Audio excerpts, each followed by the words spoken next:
Okay, so I'm going to share my screen.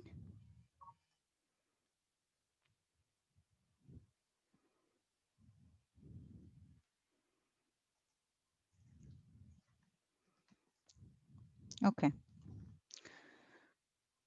So, as mentioned by Monica, our training will be consisting of 3 theoretical modules.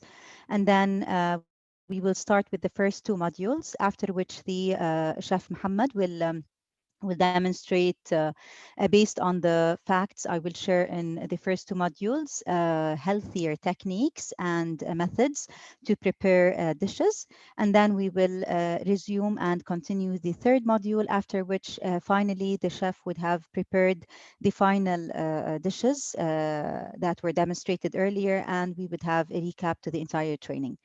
So to begin with, our first module, as you can see, okay. So it would be all about how you, as chefs, can talk better to the consumers in their own terms.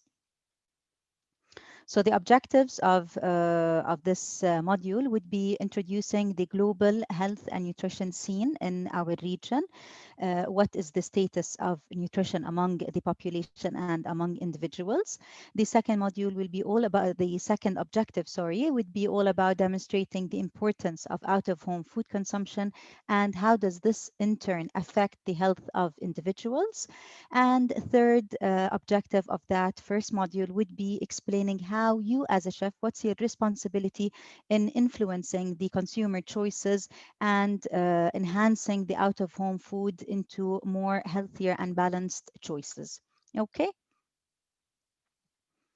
So today in our region, in the Middle East and North Africa, and our MENA region, we face what we refer to as a triple burden of malnutrition.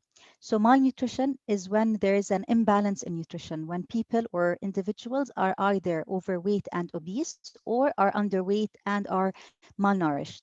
So why do we consider our region why do we consider we face a case or a situation of triple burden? Because in a certain or in a single household, we would see that there is individuals who are overweight and obese, and yet other individuals who are underweight and whom are missing key essential nutrients in their diets and are suffering from different diseases.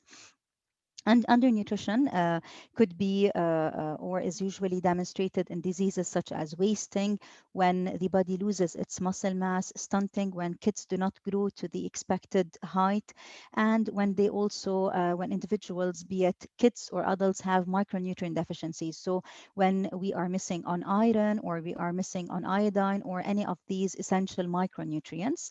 Okay. So this is why. So be it the case of overweight and obesity or the case of undernutrition, in both cases, individuals would face health problems and negative health consequences. So this is why we consider our region to have a triple burden of malnutrition. We have the undernourished, we have the individuals who are nourished, but but they have, they're overweight and obese. And in both cases, all the individuals in effect are facing chronic diseases and diet-related non-communicable disease. So just as a quick overview on significant stats worldwide. So obesity has more than doubled since the 80s. There are now more obese people than there are underweight, which was, of course, which wasn't the case before the 80s, late back in the 60s and the 50s and the 40s. So the pattern of nutrition and health status among the individual has changed. Overweight is now associated with more deaths than underweight, again, which wasn't the case in years earlier than that. More than 41 million children under the age of 5, so generally school-age children, are overweight and obese. However, with all of this change and increased obesity and increased overweight people and deaths because of overweight. However, undernutrition remains still a problem due to poverty and the political situation in many countries where there is a scarcity of food. People do not get the right amount of food and do not have access to food. So this is still causing critical health problems such as cognitive impairment, stunting, and lower capacity. And this explains why public health pressure is still increasing, and the authorities and the external entities that are relevant to health, they always or they generally tend to identify restaurants as the main contributors to poor diets and health. And this is why we can see that in several countries, certain regulations has been put in place to control better the food that is offered in out of home through restaurants and customers or all food providers. So we can see in the United States, for example, there was stating the calories of all the dishes on the menus has been mandatory for some years now. They have banned the use of trans fatty acids. There are also taxes on soda. And of course, this also is a regulation that has been implemented for more than a year now in Saudi and is also being started to be implemented in the UAE, where we have to declare the calories of the dishes in our menus. Of course, when it comes to trans fatty acids, also partially hydrogenated fats are not allowed to use anymore. And there are also, of course, taxes on sugary drinks and on energy drinks. So this is also the case in our region for some countries. In the UK, for example, they have put also certain restrictions and regulations when it comes to controlling obesity. In Sri Lanka, for example, they also have limits on sugar. They have stopped, they're not allowing also the food producers and food providers to use monosodium glutamate, and the list goes on. So different countries has taken different measures and different regulations to better control the out of home quality of food in order to ultimately enhance the health of the individuals in the population. This has also been caused because the food that is provided out of home has evolved dramatically over the years. If we look at how the food was looking like back in the 50s and how it looks like, especially when it comes to fast food, to fast service food providers, so the quantity or the portion size, which was much smaller. Nowadays, of course, the portions are much bigger. They are more dense in energy, so they are higher in calories. They are less nutrient dense, which means they have more calories, but they have less of the beneficial nutrients and the ingredients that have a positive impact on a human's health. They are also higher in salt. They are higher in fat. They also have a lot of sugar, probably, and refined carbohydrates. And in the contrary, they have lesser plant-based foods that are lighter and that are more beneficial. And there isn't much of transparency to the consumers when it comes to the nutritional information of these meals. So the consumer, in many cases, doesn't know how many calories exactly is there in that given meal, or what's the level of salt, what's the level of fat and saturated fat.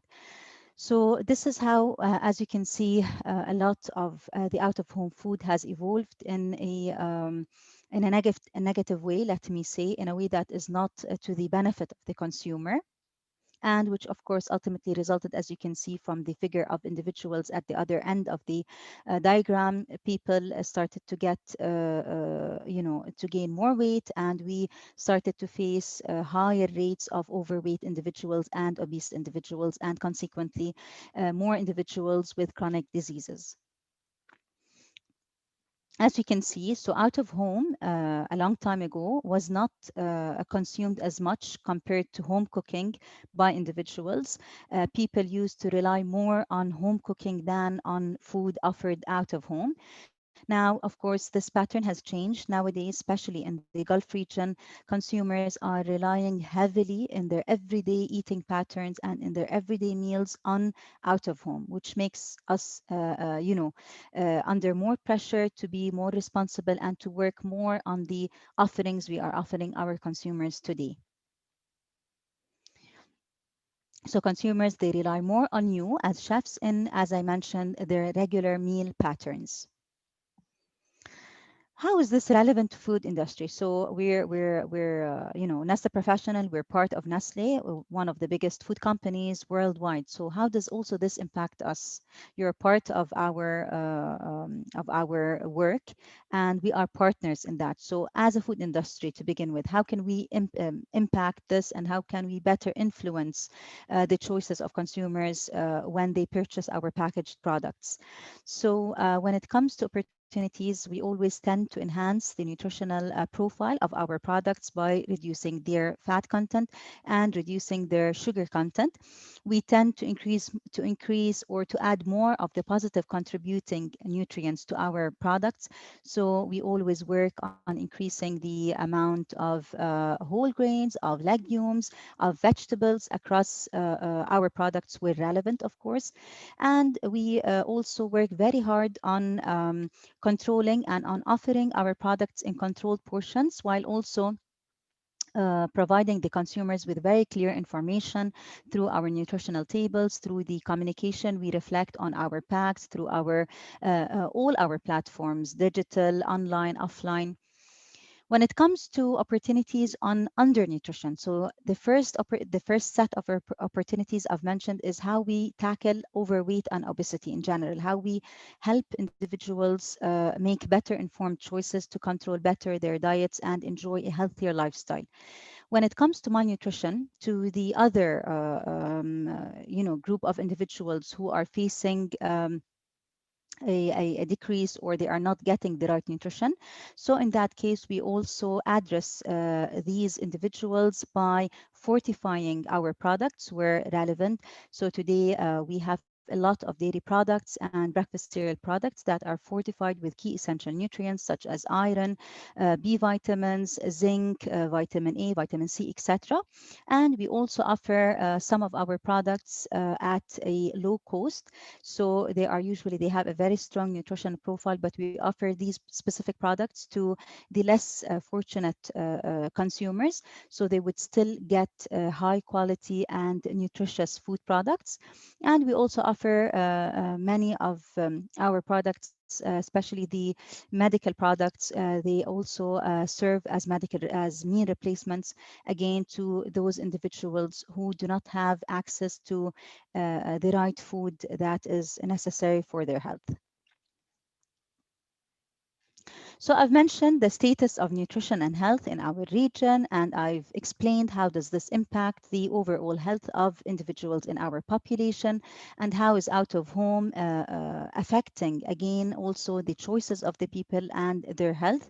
But how is all of that relevant to you as a chef? Who would tell me? I would like to hear your voices and to listen to your opinion. How do you think, as a chef, you would contribute to that, given the current situation, the current health situation? Don't be shy. Nothing is, no answer would be considered irrelevant or silly or not right. There's no right or wrong. How do you think you can contribute?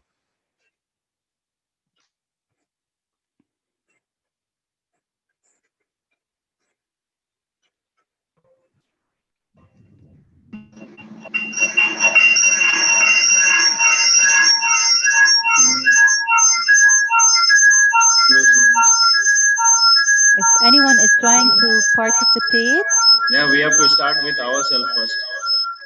perfect. So you have to be a role model, exactly, and to believe, right? To have the belief in that change.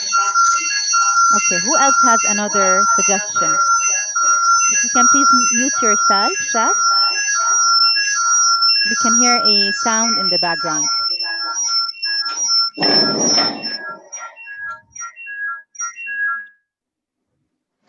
Okay. Does anyone have any other suggestion?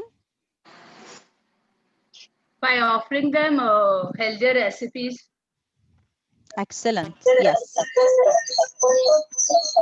But how do you think you can offer them healthier recipes? Do you have the techniques and the knowledge to do that?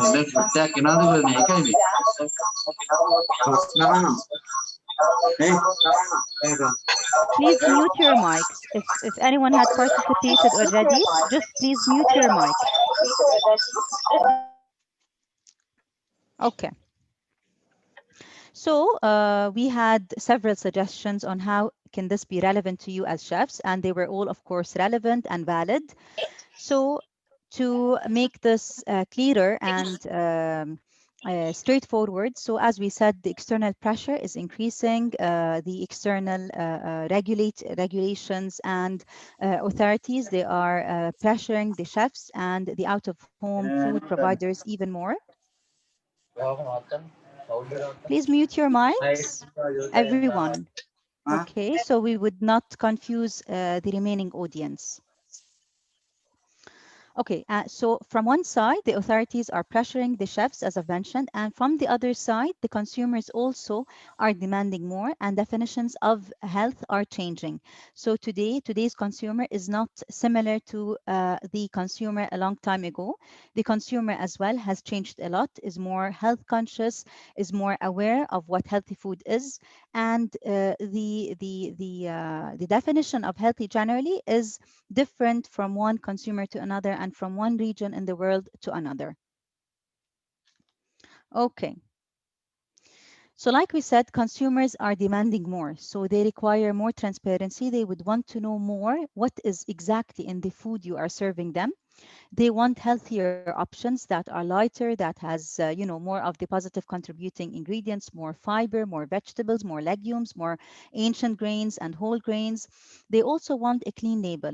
Not sure if you're aware of the term clean label. Clean label is when the food also only, includes familiar ingredients and ingredients that the consumers are familiar with, that does not contain any artificial colors, flavors, or preservatives. Okay, and generally they are demanding for more natural food that is again familiar to them and of which they know and they appreciate. If we look at the definition of healthy worldwide, we can see that in Europe, for example, for them, healthy is respecting nature. It's all about fresh, pure food that is produced and prepared with animal welfare, that is done with ethical sourcing, and that is also local. In Asia, for example, in comparison, healthy for them is safe food. So it's food that doesn't have any pesticides, that is hormone free, that has a high nutritional value as well, and that is free from probiotics. Sorry, that has probiotics. When it comes to North America, so for them, healthy is getting back to basics. So they want food that doesn't have any genetically modified organisms, that is GMO free, that is antibiotic free, and that is also local. Latin America, on the other hand, also looks for wholesome foods. So people there, they want fresh food, they want food that they are familiar with, that doesn't have any pesticides, antibiotics, and that also has quality ingredients. So generally, as we can see, the consumers and the individuals worldwide, be it in Asia, be it in Europe, be it in the Middle East, wherever, they look for more natural food, for more common and familiar food that doesn't have any unfamiliar additives or ingredients which they are not comfortable with and they cannot relate to. Okay, so we can see that ultimately there's one common requirement for healthy, which is to have natural, common, and familiar food. So this was the first module. In general, we have just set the base for you to understand better the health scenario in the region and how is this relevant to you as a chef and what can be done in general to better enhance the quality of out-of-home food. I will now move to the second module that will tackle direct and clear techniques on how to enhance the food provided, and I will also explain the basic of nutrition before that to equip you with all the knowledge necessary to understand the basics of nutrition, onto which then you can implement these in your daily cooking techniques and in your daily work in the kitchen. Okay.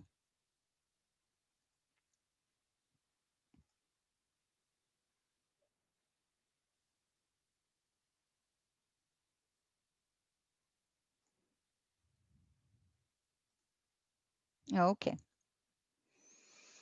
So this second module is all about start changing the out of home environment. So this is where we will, as I've just mentioned, we will equip you with the nutrition knowledge that will help you to, as one of the chefs mentioned, for you to also to start with yourself and to be a role model, and to then influence the population through the meals you are offering and through the food you are also preparing every day. So the objectives of this module is to introduce the basics of nutrition, to provide a better understanding of energy, macronutrients, and the recommended consumption of each. The second objective is explaining and identifying what public health sensitive nutrients are and why are they considered a public health concern. The third objective would be demonstrating the function of each public health sensitive nutrient and the adverse effects it causes if it was consumed by individuals. Okay, so starting with the basics of nutrition. So where do we get our energy from? As you all know, the energy, of course, comes from food. This is why it is necessary for every and each individual to consume food, because it is the main source of energy in our bodies. The food we consume is comprised of macronutrients. Okay, the average energy an adult requires on a daily basis is generally 2,000 kilocalories. It ranges from 1,800 to 2,600 kilocalories every day. The food, as we said, the food is comprised of macronutrients, and this food, it offers us calories. What are these macronutrients? Basically, these macronutrients, as you all know, are carbohydrates, protein, and fats. In general, since these macronutrients provide energy, each gram of each of these macronutrients provides a different amount of energy.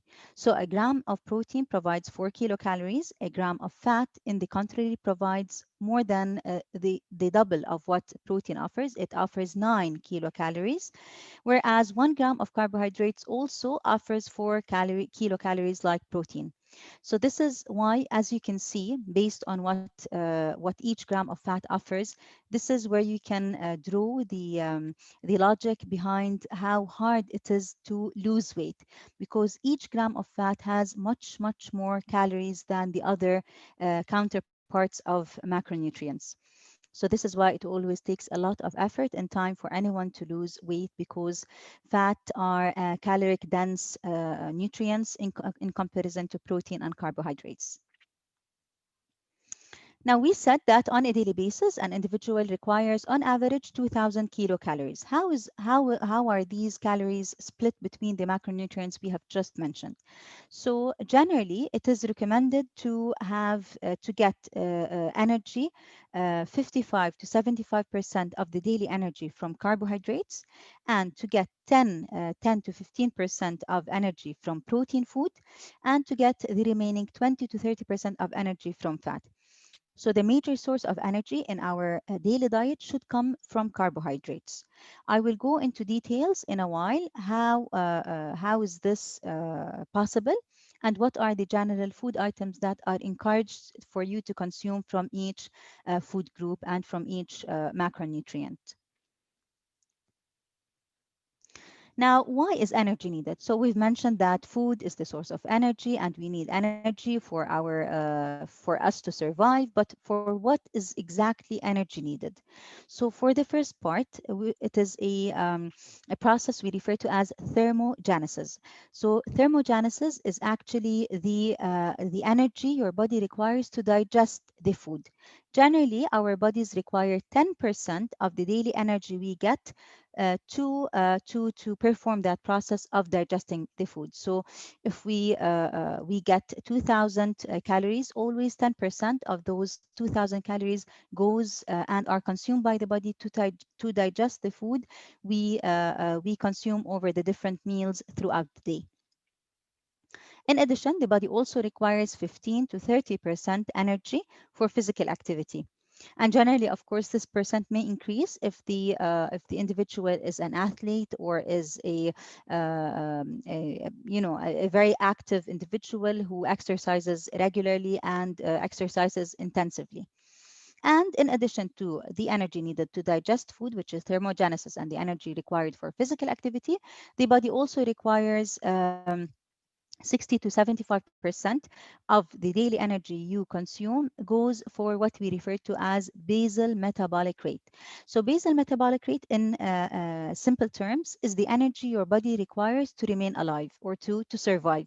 So, the energy you require for your heart to beat, for your muscles to contract, for your lungs to breathe, for all the normal processes that occur in your body.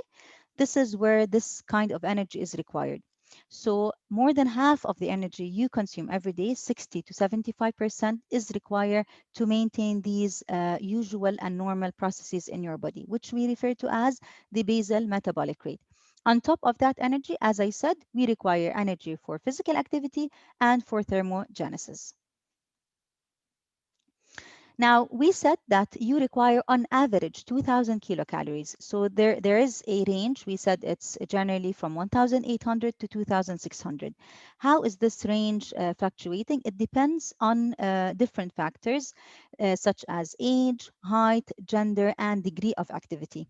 So generally, men, they require more energy because they have a greater muscle mass. So they require 2,000 to 2,500 kilocalories. Women, on average, require much lesser energy because they have lesser muscle mass. So they do not burn also fat as much as men. This is how our bodies naturally are. So women require 1,800 to 2,200 kilocalories. Kids, in the contrary, almost school age children, 7 to 9, they require 1,200 to 1,800. And please focus on all the info I am sharing because we will also have a quick competition at the very end of our training. Okay. So you can see that even kids, they require a considerable amount of energy. It might have been a surprise for some of you listening to that now, but actually kids, they require a lot of energy because they are actively growing and they are also, they are very active in their daily lives. They play all the time, they move all the time. So this is why they require considerable amount of energy. So we are now going to explain each and every macronutrient. What is this macronutrient? Why is it important in our bodies? What's the function of that macronutrient? And what's the recommendation of that macronutrient? And what are the better sources of that nutrient as well? So like we mentioned previously, carbohydrates, they offer 4 calories in each gram. Generally, carbohydrates are either complex carbohydrates or simple carbohydrates. So complex carbohydrates, it includes starch and fibers. Okay, so starch is the complex carbohydrate which we usually digest and that is absorbed by our body. However, fiber, as you know, most of the fiber is generally not digestible. There is the soluble fiber and the insoluble fiber. When it comes to simple carbohydrates, these are the sugars. So what we consider as simple carbohydrates are the sugars, be it the sugar we add to our beverages or to the desserts we prepare, or the sugar that is naturally occurring. I will also explain what are the different kinds of sugar in a while.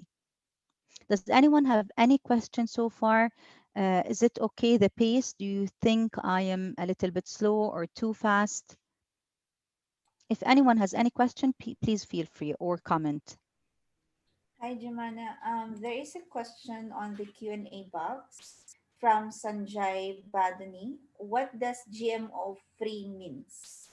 Okay, so GMO is the abbreviation for genetically modified organisms. So for several years now, some food industries, they are adding certain components to food products to enhance the quality and the attributes of that product.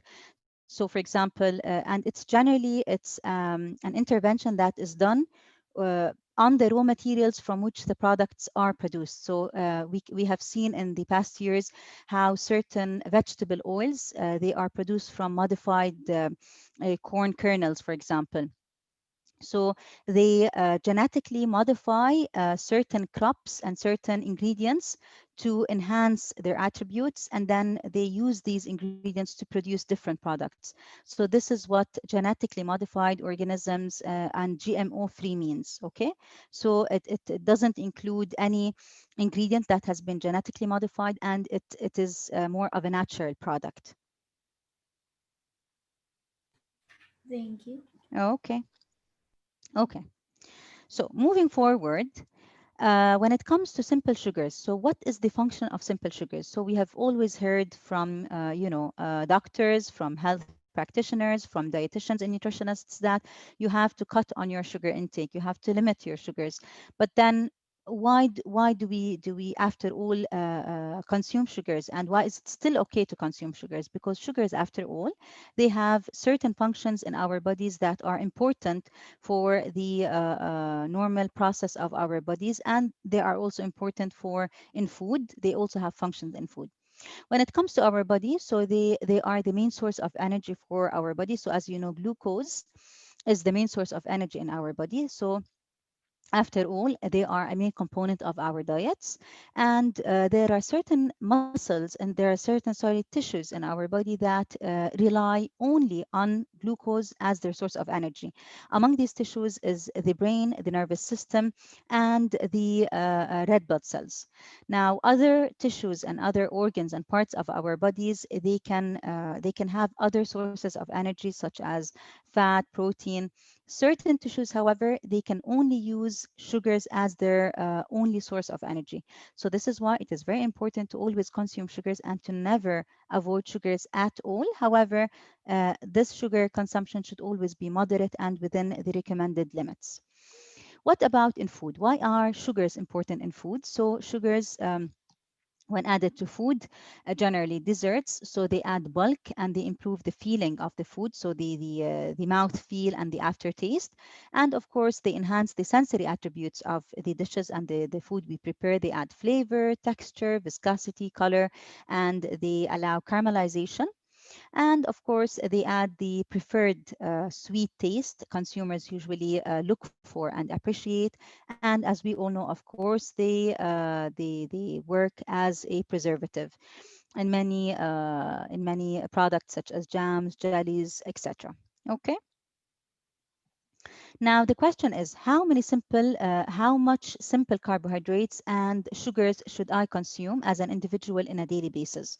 So like we said, remember at the beginning, we said that 55 to 75% of your daily energy should come from carbohydrates. Now sugars are part of the carbohydrates. So we're saying the overall carbohydrates. When it comes to sugars in specific, different health entities have recommended certain limits of sugars. So, for example, Institute of Medicine recommends consuming less than 50 grams of added sugar per day. So 50 grams is like 2 tablespoons and a half. And we're talking about added sugars. And I will also demystify and explain in a while what added sugars exactly are and what's the difference between added sugars and naturally occurring sugars. Okay.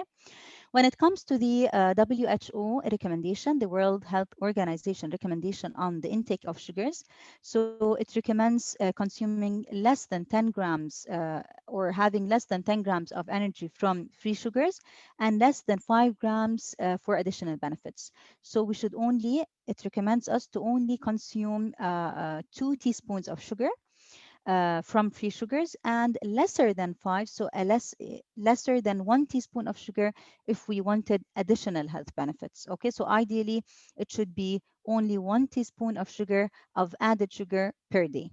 Okay, now what does this look like? So I'm telling you a teaspoon, I'm telling you 50 grams. Of course, for consumers, even for you as chefs, when preparing the food and when preparing, uh, God knows how many dishes every day, it's not easy to just, visualize what 50 grams or what 10 grams are.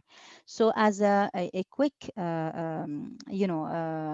guide and to visualize it easily, 1 teaspoon of table sugar, it's like almost, so it has 4.2 grams sugar. It's almost 10% of the recommendation.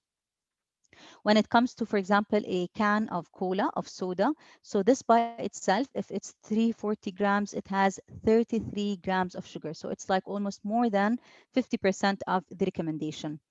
If we had a 48 candy bar, 48-gram candy bar, it would have ideally or basically 23 grams of sugar. So also half of the recommendation. When we consume, for example, or we offer a consumer half a cup of vanilla ice cream, this by itself has 14 grams of sugar. So again, it's like 1/3 of the recommendation. So this is just for you as a quick reference on how really sometimes very simple ingredients or very limited ingredients with a limited quantity, they can really significantly contribute to the sugar intake after all that you would consume per day, and how they would easily cover almost the your full intake or recommended intake per day. So if you just have a can of cola, you are almost done for the day with the sugars. You cannot have any additional sugars, but very few. So the general rule, so it would not be easy again to measure the sugar and to follow this in very close detail, but generally what we always recommend consumers and individuals to rely more on the naturally occurring sugars, to eat more of the fruits, the yogurts, the milk, etc., the dried fruits, wherever the sugar is present naturally, and to avoid and to cut on all the processed foods that have high amounts of sugar.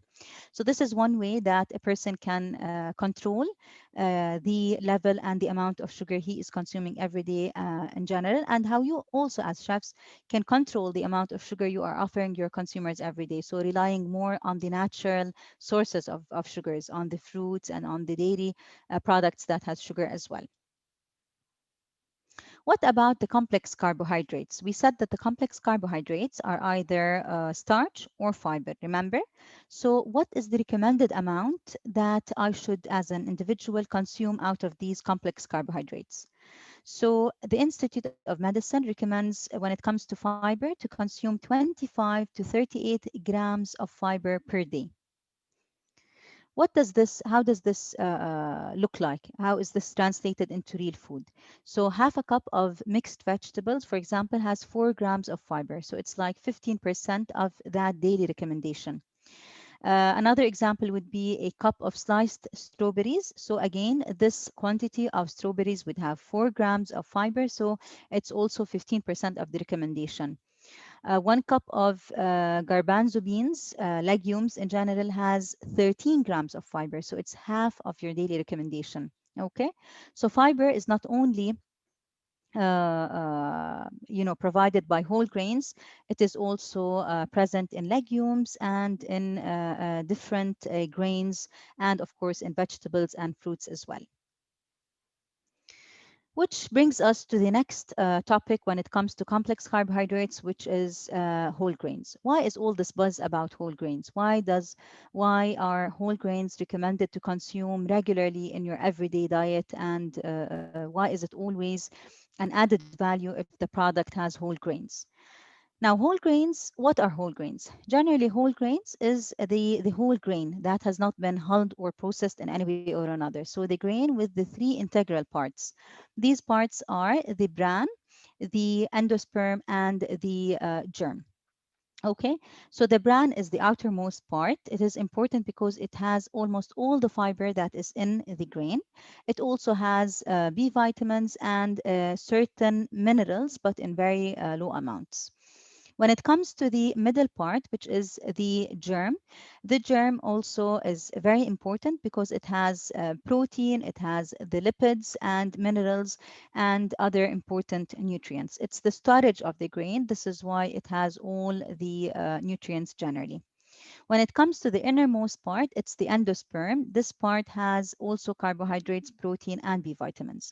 So why we recommend the consumption of whole grains, not of processed grains in contrary, because the whole grains, since each part has a specific nutritional value, when consumed as a whole, the person would get all the benefits and all the nutritionals rather than when the grain is hulled and the outer parts are removed, you would not get the same nutritional value and thus you would not get the same nutritional benefits.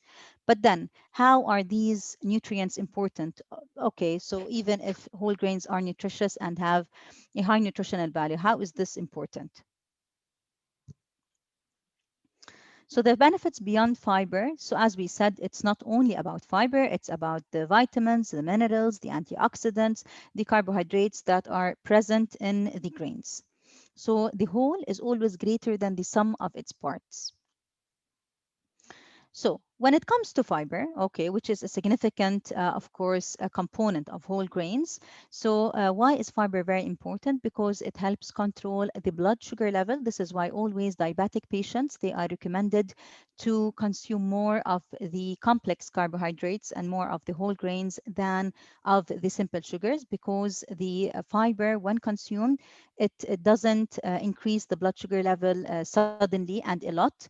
In the contrary, it helps the blood sugar level increase steadily. So it is very beneficial for individuals and specifically for diabetic patients.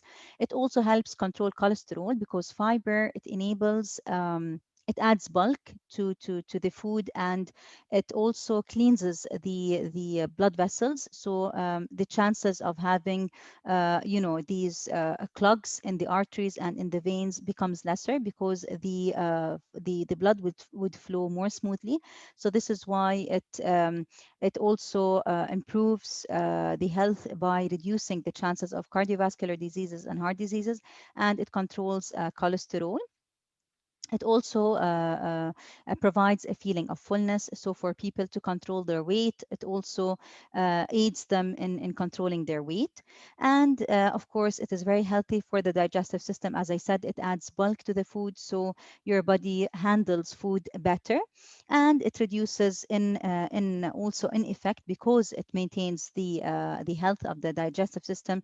So it also reduces your chances of, God forbid, getting bowel syndrome. Okay, sorry, bowel cancer. So the cancers that can happen in your digestive system. So what is the recommendation of consuming whole grains? So since they're the main source of fiber and they offer other nutrients, like I mentioned, antioxidants, vitamins, minerals, etc. So how much whole grains should I consume every day? And how much whole grains would you offer your consumers if you wanted to offer them a whole serve in one of your dishes that you prepare every day? So the general recommendation is to make half of the grains you consume every day to be whole grains. So if you're doing, like, if you're having rice on a daily basis along with the stew or with the sautéed vegetables you're offering your consumers, you can, for example, prepare mix the rice, have it the regular rice with brown rice, or offering them brown rice or wild rice, okay, or having the starter as a salad with certain whole grains such as quinoa or barley or frike. So now with the trend on ancient grains, I think this is also getting easier to offer consumers more choices of whole grains. So what does this serving look like? So the recommended portion per day of whole grains is 48 grams. We are recommended to consume on a daily basis 48 grams of whole grains. So how does this look like? So half a cup of cooked pasta, if it was whole grain pasta, is considered a serving. Is considered to offer 48 is considered a serving. So 48 grams is almost two servings and a half. Okay, so a serving could be, like I said, half a cup of whole grain cooked pasta, half a cup of cooked cereal like oatmeal, for example, 1 cup of ready to eat cereal if it was prepared with whole grains like our Nestle breakfast cereals, or a slice of brown bread or bread with whole grain. Okay, so all of these examples are examples of a single whole grain serve. And as I said, the recommendation is 48 grams, so it is almost 2 servings or 2 servings and a half per day. So if you would have one of these options we've mentioned on lunch and another on dinner, you would have consumed the recommended amount per day easily. Okay, so like we said, when consuming whole grains on a daily basis and regularly in your diet, the risk of you having or getting diabetes 2 would decrease by 21 to 27%. The risk of getting digestive cancers would also drop to 21 from 21% to 43%. Stroke would drop, chances of you getting, God forbid, strokes would drop as well to 37%. Heart diseases, chances of heart disease and the risk of having heart diseases would also decrease by 25 to 36%. So you can see how significant is the contribution of whole grains and fiber in specific to your overall health if consumed regularly and as part of your diet every day. This was everything about carbohydrates, our first macronutrient. We are now moving to protein. Again, we will also explain what are the functions of protein in our body, in food, and what are the recommendations, how much proteins should I consume every day, and should I offer my consumers if I would want to contribute to their recommended intake per day, and what are the implications on health of protein. So remember that same diagram we have demonstrated at the beginning of our training. So we said that 50 to 75, 55% to 75 should come from carbohydrates. For protein, we said that 10 to 15% out of the daily energy intake should be coming from protein. Okay. And as you also remember, we said each gram of protein is 4 kilocalories. Okay. So it's similar to the amount of calories in each gram of carbohydrate as well. Now, what's the importance of protein? So there's a very important fact for you to know about protein is that protein cannot be produced by the body. So the body can make fat from carbohydrates. It can also make carbohydrates from protein. So it can produce the other macronutrients from one of the macronutrients, but protein in specific cannot be made in the body in any way. So your body depends on the food you consume only for his protein intake. And this is why protein is very important to always include in your daily diets. And this is why when protein is missing, the individuals, they would face critical health conditions. Okay. So, like we said, serious illness occurs when the body loses more than 14% of its protein, and only water is more important. So, water comes as a first, as the most essential nutrient for the body, and then protein comes next. So, you can imagine how protein is important for the normal functions and for the normal processes of the body. Okay. Now, in the body, why is protein important? So, protein, as you know, is a major component of all the cells in our body. So, it is important for maintaining the structures, the structure, I mean, of muscles, skin, hair, nails, and skeleton. It is a part of all our bodies and tissues. So, it is a major element in the structure of our body, and it also aids in different functions of the body. So it is part of the antibodies, so it contributes to our immunity system.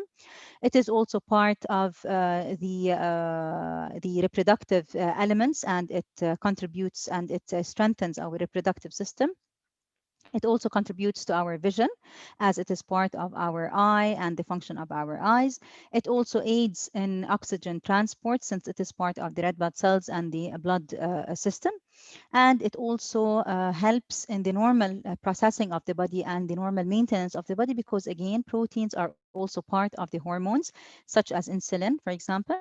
and they are also part of enzymes. So when you look at it, protein in short is part of every and each cell, and also of every and each system in our body in general.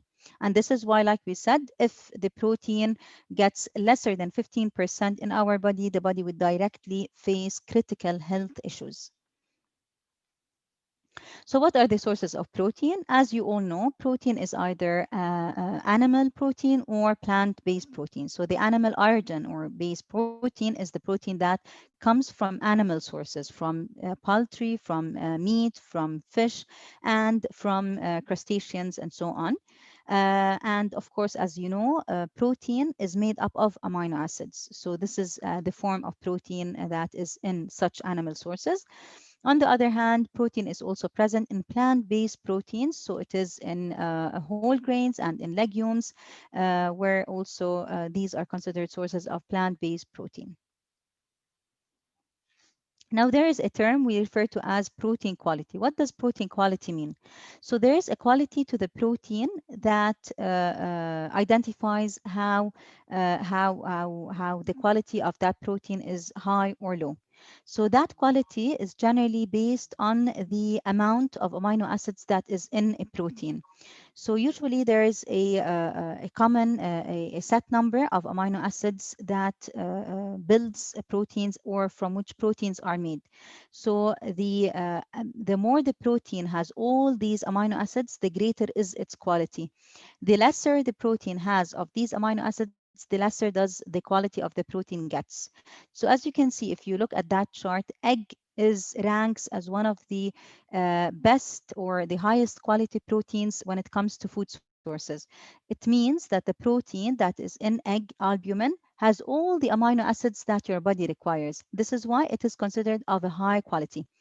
And then comes next whole soybean. Although it is a plant-based protein, however, it comes next to egg in having a high quality protein because it has most of the amino acids. And this is how the list goes on. Okay, so the more the protein has amino acids, the higher and the better is the quality of that protein. So it's not only the quantity of the protein, it's also the quality of the protein we should also look for. When it comes to comparing food sources, so if we compared animal based protein to plant based protein, so a steak, for example, has 22.9 grams protein. If you look at a plant based protein, such as at the bottom, for example, tofu, which is the paste made out of soybeans, we would see that the same amount of tofu in comparison has 5.8 gram. So it's like, uh, one third of the protein that is in steak. Comparing steak, for example, to chicken breast, chicken breast is white meat, and maybe probably many of you are expected that it would have lesser protein. In the contrary, chicken breast, the same amount approximately as the steak, has even more protein. Even if you look at seafood, salmon, for example, it has as well a considerable amount of protein. Okay, nuts such as almond has also only 28 grams, which is almost a handful of almonds, is offers 6 grams of protein. So even plant-based proteins, they offer considerable amounts of protein. Okay, moving forward to fats. So we will explain again what are fats, the calories fats offer, the functions of fat, the recommendation for consuming fat, and what are the implications of fat on health. So again, based on the same average intake of energy, 2000 kilocalorie per day, generally we are recommended to have 20 to 25% of the 22 to 25% of the energy coming from fat. Okay. And the recommendation out of this is generally to have lesser than 70 grams of fat per day and lesser than 20 grams of saturated fat per day. I will also explain how does this translate and how can we visualize these recommendations. And like we said previously, 1 gram of fat offers 9 kilocalories of calories compared to carbohydrates and protein, which only offer 4 kilocalories. When it comes, of course, to trans fat, the recommendation here is to ultimately omit trans fats from our our daily diets. And I will also explain in a while what trans fats are and why do we have to avoid them completely. Okay, so when 20 to 30% should come from fat, what does this translate into? So 1 tablespoon of oil is 120 kilocalories. So 120 kilocalories are coming only from fat. So this is 20% of the daily fat.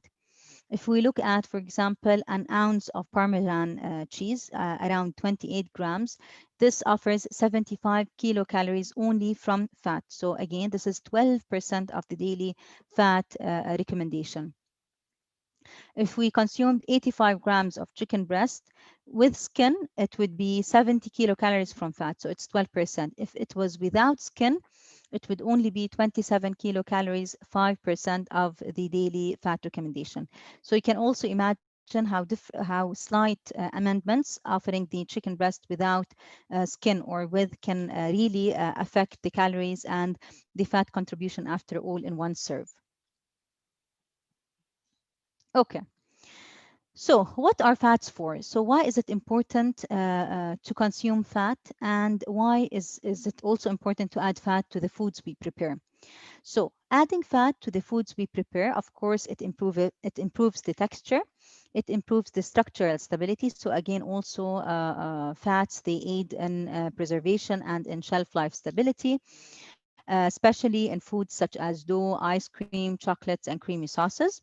And generally, they improve the sensory characteristics, including flavor, aroma, and mouthfeel and aftertaste. What about the functions of fats in our body? So again, there has always been this guidelines on fat consumption. Dietitians and healthcare practitioners, they always recommend individuals to limit their fat intake and to avoid fats as much as possible. But again, like all the other macronutrients we have explained, fats have a function in our bodies. So what's the function of fat in our body? So again, as like we said, when it comes to carbohydrates and to sugars in specific, they are a major source of energy, and they aid in the absorption of fat soluble vitamins. Vitamins usually are two types. We have the fat soluble vitamins and the water soluble vitamins. So fat soluble vitamins such as vitamins A, D, E, and K, usually they require when the food includes fat. This fat, it helps the body better absorb these vitamins. They are also a component of cell membranes and of hormones and cholesterol. And of course, they offer padding to the body and insulation. So thin people like me, when it's very cold, they would feel they would directly be influenced by the cold weather. People with a greater fat percent in their bodies, they would have a sort of insulation. They would not feel as cold as other people with lesser fat. Okay, so, and of course, if you fall, if you get hurt in a way or another, it always offers like cushions and pads to your body. Okay. Now, this is a very important part when it comes to fats. Okay, so you've always heard the terms saturated fat, unsaturated fat, trans fat. So I will now explain what's the difference between saturated fat, unsaturated fat, and trans fat. Okay, so generally, saturated fat is the kind of fat that is present in animal sources. It could be in certain plant sources such as palm oil, but generally it is present in animal sources. It is solid at room temperature, and when eaten in excess, it has negative health effects on our body. It increases the bad cholesterol, and of course, it would cause a high blood cholesterol and later on severe heart conditions and what do they say, cardiovascular conditions. Okay. Of course, it is obtained from animals because we said it generally it is present in animal sources. So an example, of course, of saturated fat is butter, is animal ghee, is lard. Okay, so all of these are examples of saturated fat. And as we said, it increases the bad cholesterol, the LDL, and it increases the chances of cardiovascular diseases. When it comes to unsaturated fat is typically liquid at room temperature. So it includes all the vegetables oils, the canola oil, sunflower oil, corn oil we use in our cooking, and olive oil as well. And when replacing saturated unsaturated fat in the diet. With unsaturated fat, it positively influences our health because it actually increases the good cholesterol, or the HDL.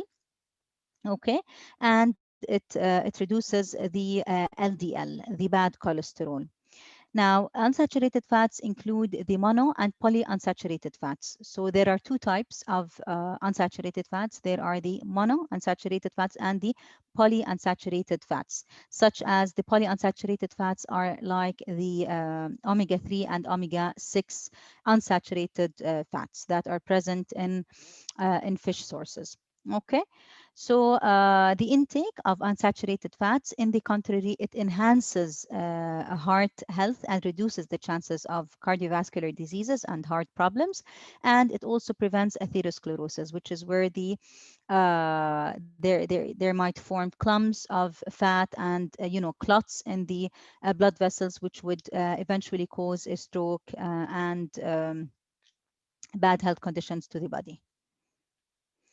When it comes to trans fat, so trans fat is the third type of fat, which is always considered bad.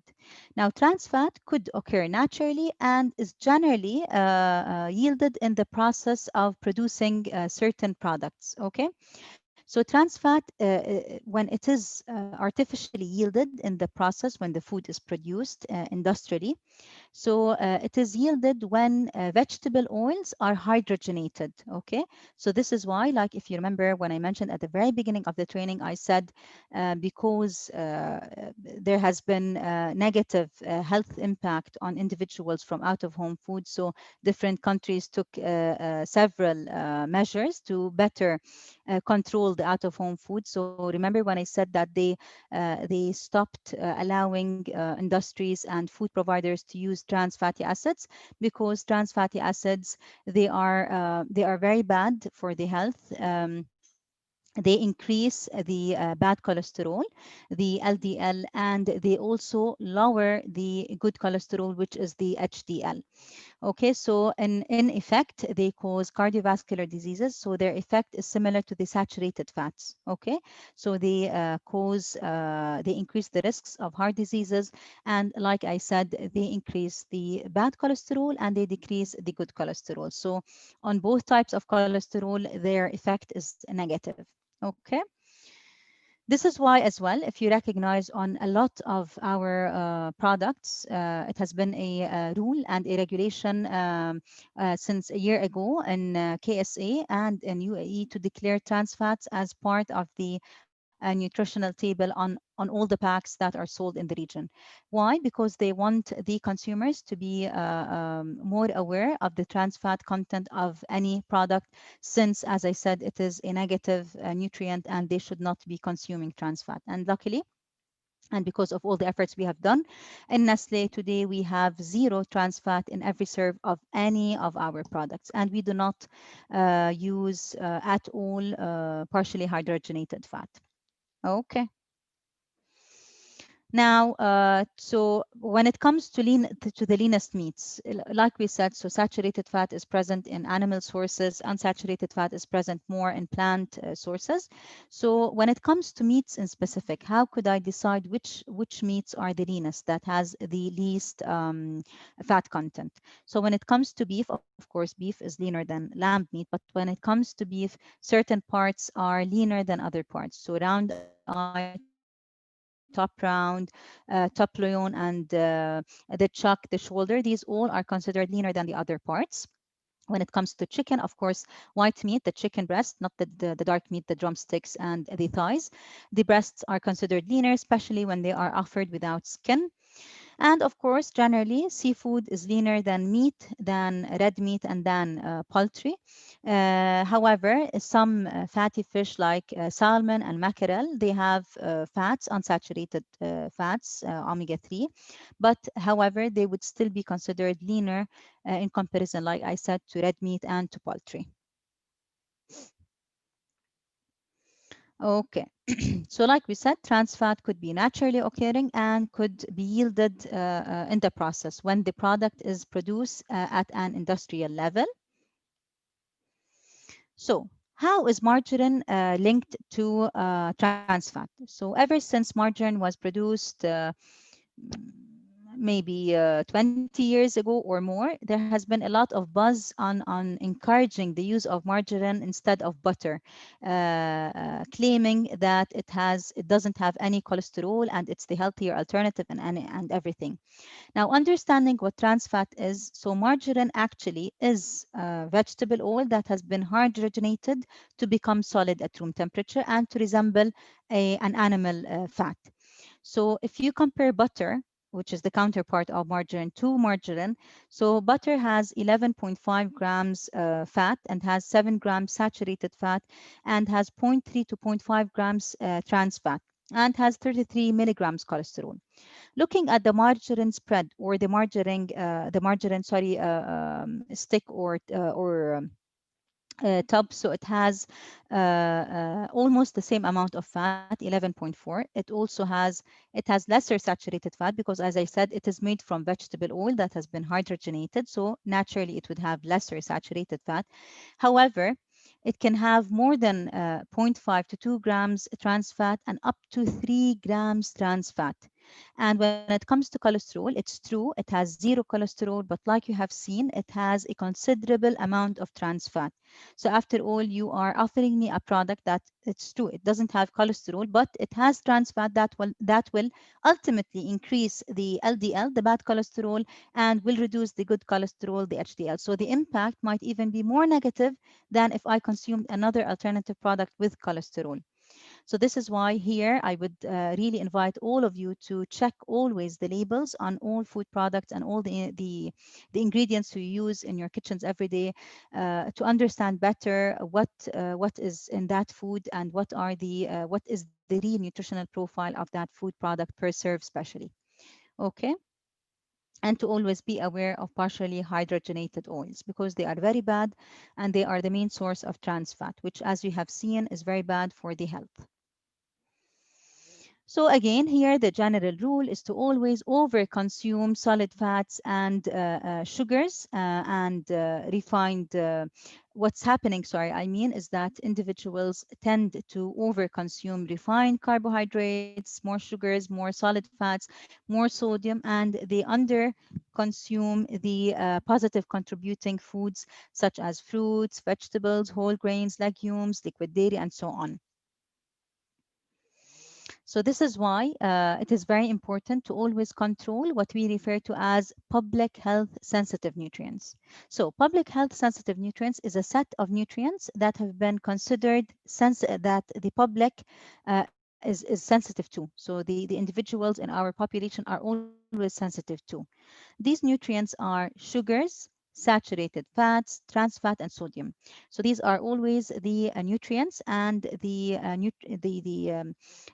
components of food we always ask the consumers to be aware of and to be cautious with for certain reasons. Let us deep dive into sugars from a different angle now, looking at sugars as a public health sensitive nutrient. And why are these considered public health sensitive nutrients?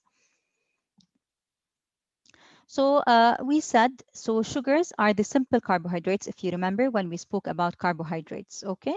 It is a source of energy and there are different carbohydrates. There are generally six carbohydrates, sugars. Sugars usually are either monosaccharides, disaccharides, or polysaccharides. So a sugar molecule is comprised of smaller molecules, which we call saccharides. So when it is a monosaccharide, so it is only consisting of one type of sugar, such as the fructose, glucose, and galactose. When it is a disaccharide, the sugar molecule would be consisting of two different types of sugars.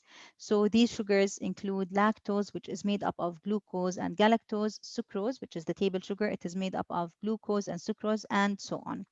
Okay, you don't have, of course, to understand in detail this information. It's just for you to have a better background on sugars. So why do we put sugar? Why is sugar added to the dishes we prepare every day in our kitchens and to the desserts we also prepare? So like we said, it definitely increases the volume of baked goods. So especially when we're preparing pastries and baked goods, so we always add yeast when sugar is added to the yeast, of course, it activates the yeast, and this, of course, results in more. The pastry would be more porous and more lighter. So this is one of the main reasons why sugars are added, especially to baked goods. It is also a preservative, like we've mentioned at the very beginning. When added to jellies and to jams, of course, it reduces the humidity and the moisture in such products, and so it helps preserves these products for a longer period of time. It also lowers the freezing points of food. So if we wanted to reduce sugar in frozen desserts, ice crystal formation would be larger. So the desserts would not set in as we intend or as we wish. So usually if we aim to lower the sugar in chilled or frozen desserts, we have to add pectins, gelatins, and gums to balance out the freezing process and to make sure the texture ends up to be also good. Sugars are also added to food because they increase the temperature for baked egg custards. So again, here, if we wanted to reduce the sugar from custards and we wanted the custard to be firm enough and to set well, we don't have to change the way we are preparing the custard. However, we would have to change the cooking temperature. We have to just reduce it by 2 to 5 minutes, since having more sugar increases the temperature, and it also affects the whipping time. So the more we have sugar, the more we need to whip a meringue or a cream. So when we reduce sugar, you have to decrease the whipping time by 25%. Okay, and it also helps the foods brown and crackle. So when we add sugar, like in the case of the creme brulee, for example, so it creates this lovely crust at the top of the custards and of certain desserts, which always, of course, is appealing for consumers, and it enhances the look and feel of the product after all. Now, I've mentioned at the very beginning, if you remember, that the sugars, we have the added sugar and we have the naturally occurring sugars, and we have as well the free sugars. So what's the difference between each and every of these sugars? So free sugars generally include added sugars such as refined sugar. So any sugar that is added to any food product I am preparing is considered added sugar, even if it was a natural source of sugar. So if I was preparing a dessert and I added honey, honey in that case is considered added sugar. I've added, for example, maple syrup, molasses, any such external source of sugar. In all these cases, this sugar is considered added sugar. So free sugars in general are the added sugars, whatever sugars are added to any given food product or beverage, and they are also the sugars that are present in fruit juices. Okay. Of course, naturally occurring sugars, in the contrary, are the sugars that are naturally present in different food items. So, for example, the lactose in milk and in dairy products is a naturally occurring sugar. Fructose in fruits and vegetables, again, is another example of a naturally occurring sugar. So this is why, remember when we talked about controlling your sugar intake, we said rely more on the natural sources of sugars, such as fruits, dairy, and so on, because these products and these food items already offer you sugars, but because they are natural sugars, they are always present in controlled amounts. When we are consuming products with added sugars, these added sugars might be a lot, and they would not help us consume only the recommendation, and we would definitely exceed the amount of sugars we have to consume per day. So like carbohydrates, since sugars after all are simple carbohydrates, so each gram of sugars offers 4 kilocalories, and 4 grams is approximately a teaspoon. Okay. Now, why is sugar considered a public health sensitive nutrient? So, okay, it is important for food. It has several functions in the body. It is a source of energy. Remember, certain tissues of the body, they rely on sugar for their source of energy. But why is it at the same time there are certain limits to consume sugars, and if it was consumed in excess, it is dangerous and it is negative to the health. When sugars are consumed in excess and beyond the recommendation, of course, they are not healthy for the teeth. They would cause dental cavities.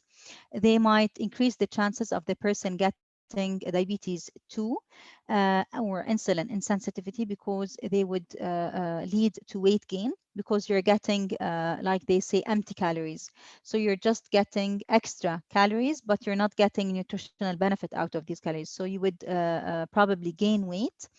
And the diet, like I have just said, would be lacking of the important nutrients in return. So if your children consume a lot of sweets and treats, they would be missing out on the other beneficial food items that they may, in comparison, consume, and that would offer them, vitamins and minerals. So this is why sugars are always considered empty calories.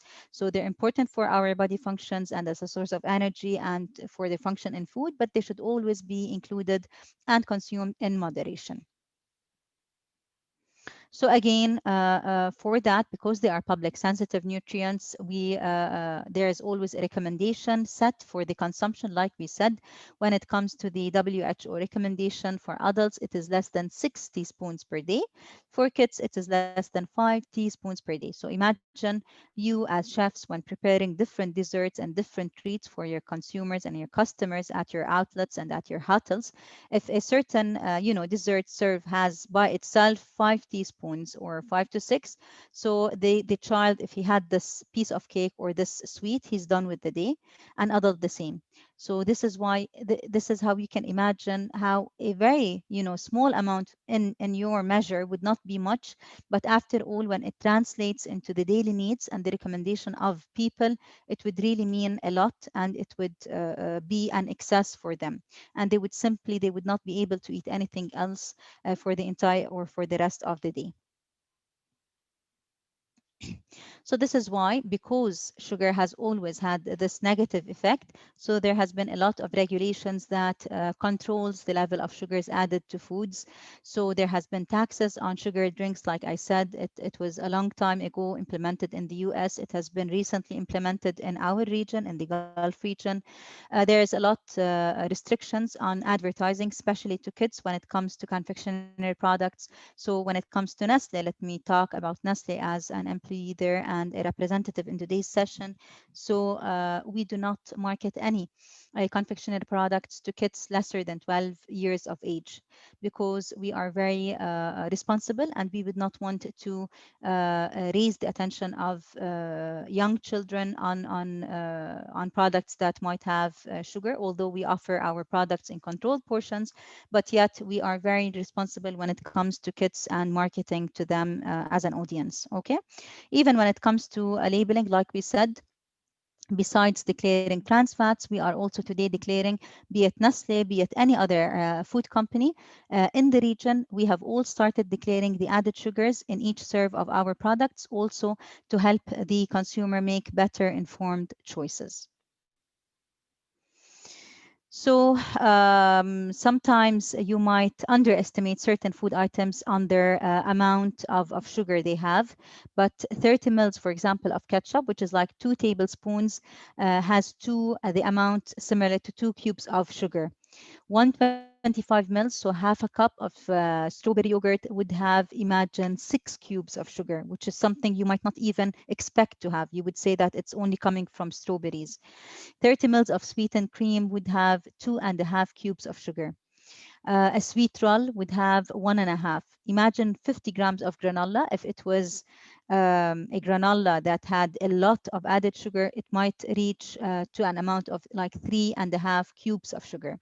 So again, here I always would stress on reading the labels very carefully and looking at the amount of added sugar in the nutritional label to understand better how does each serve of that product contributes to your intake of sugars, be it the total sugars, including the naturally occurring or the added sugars.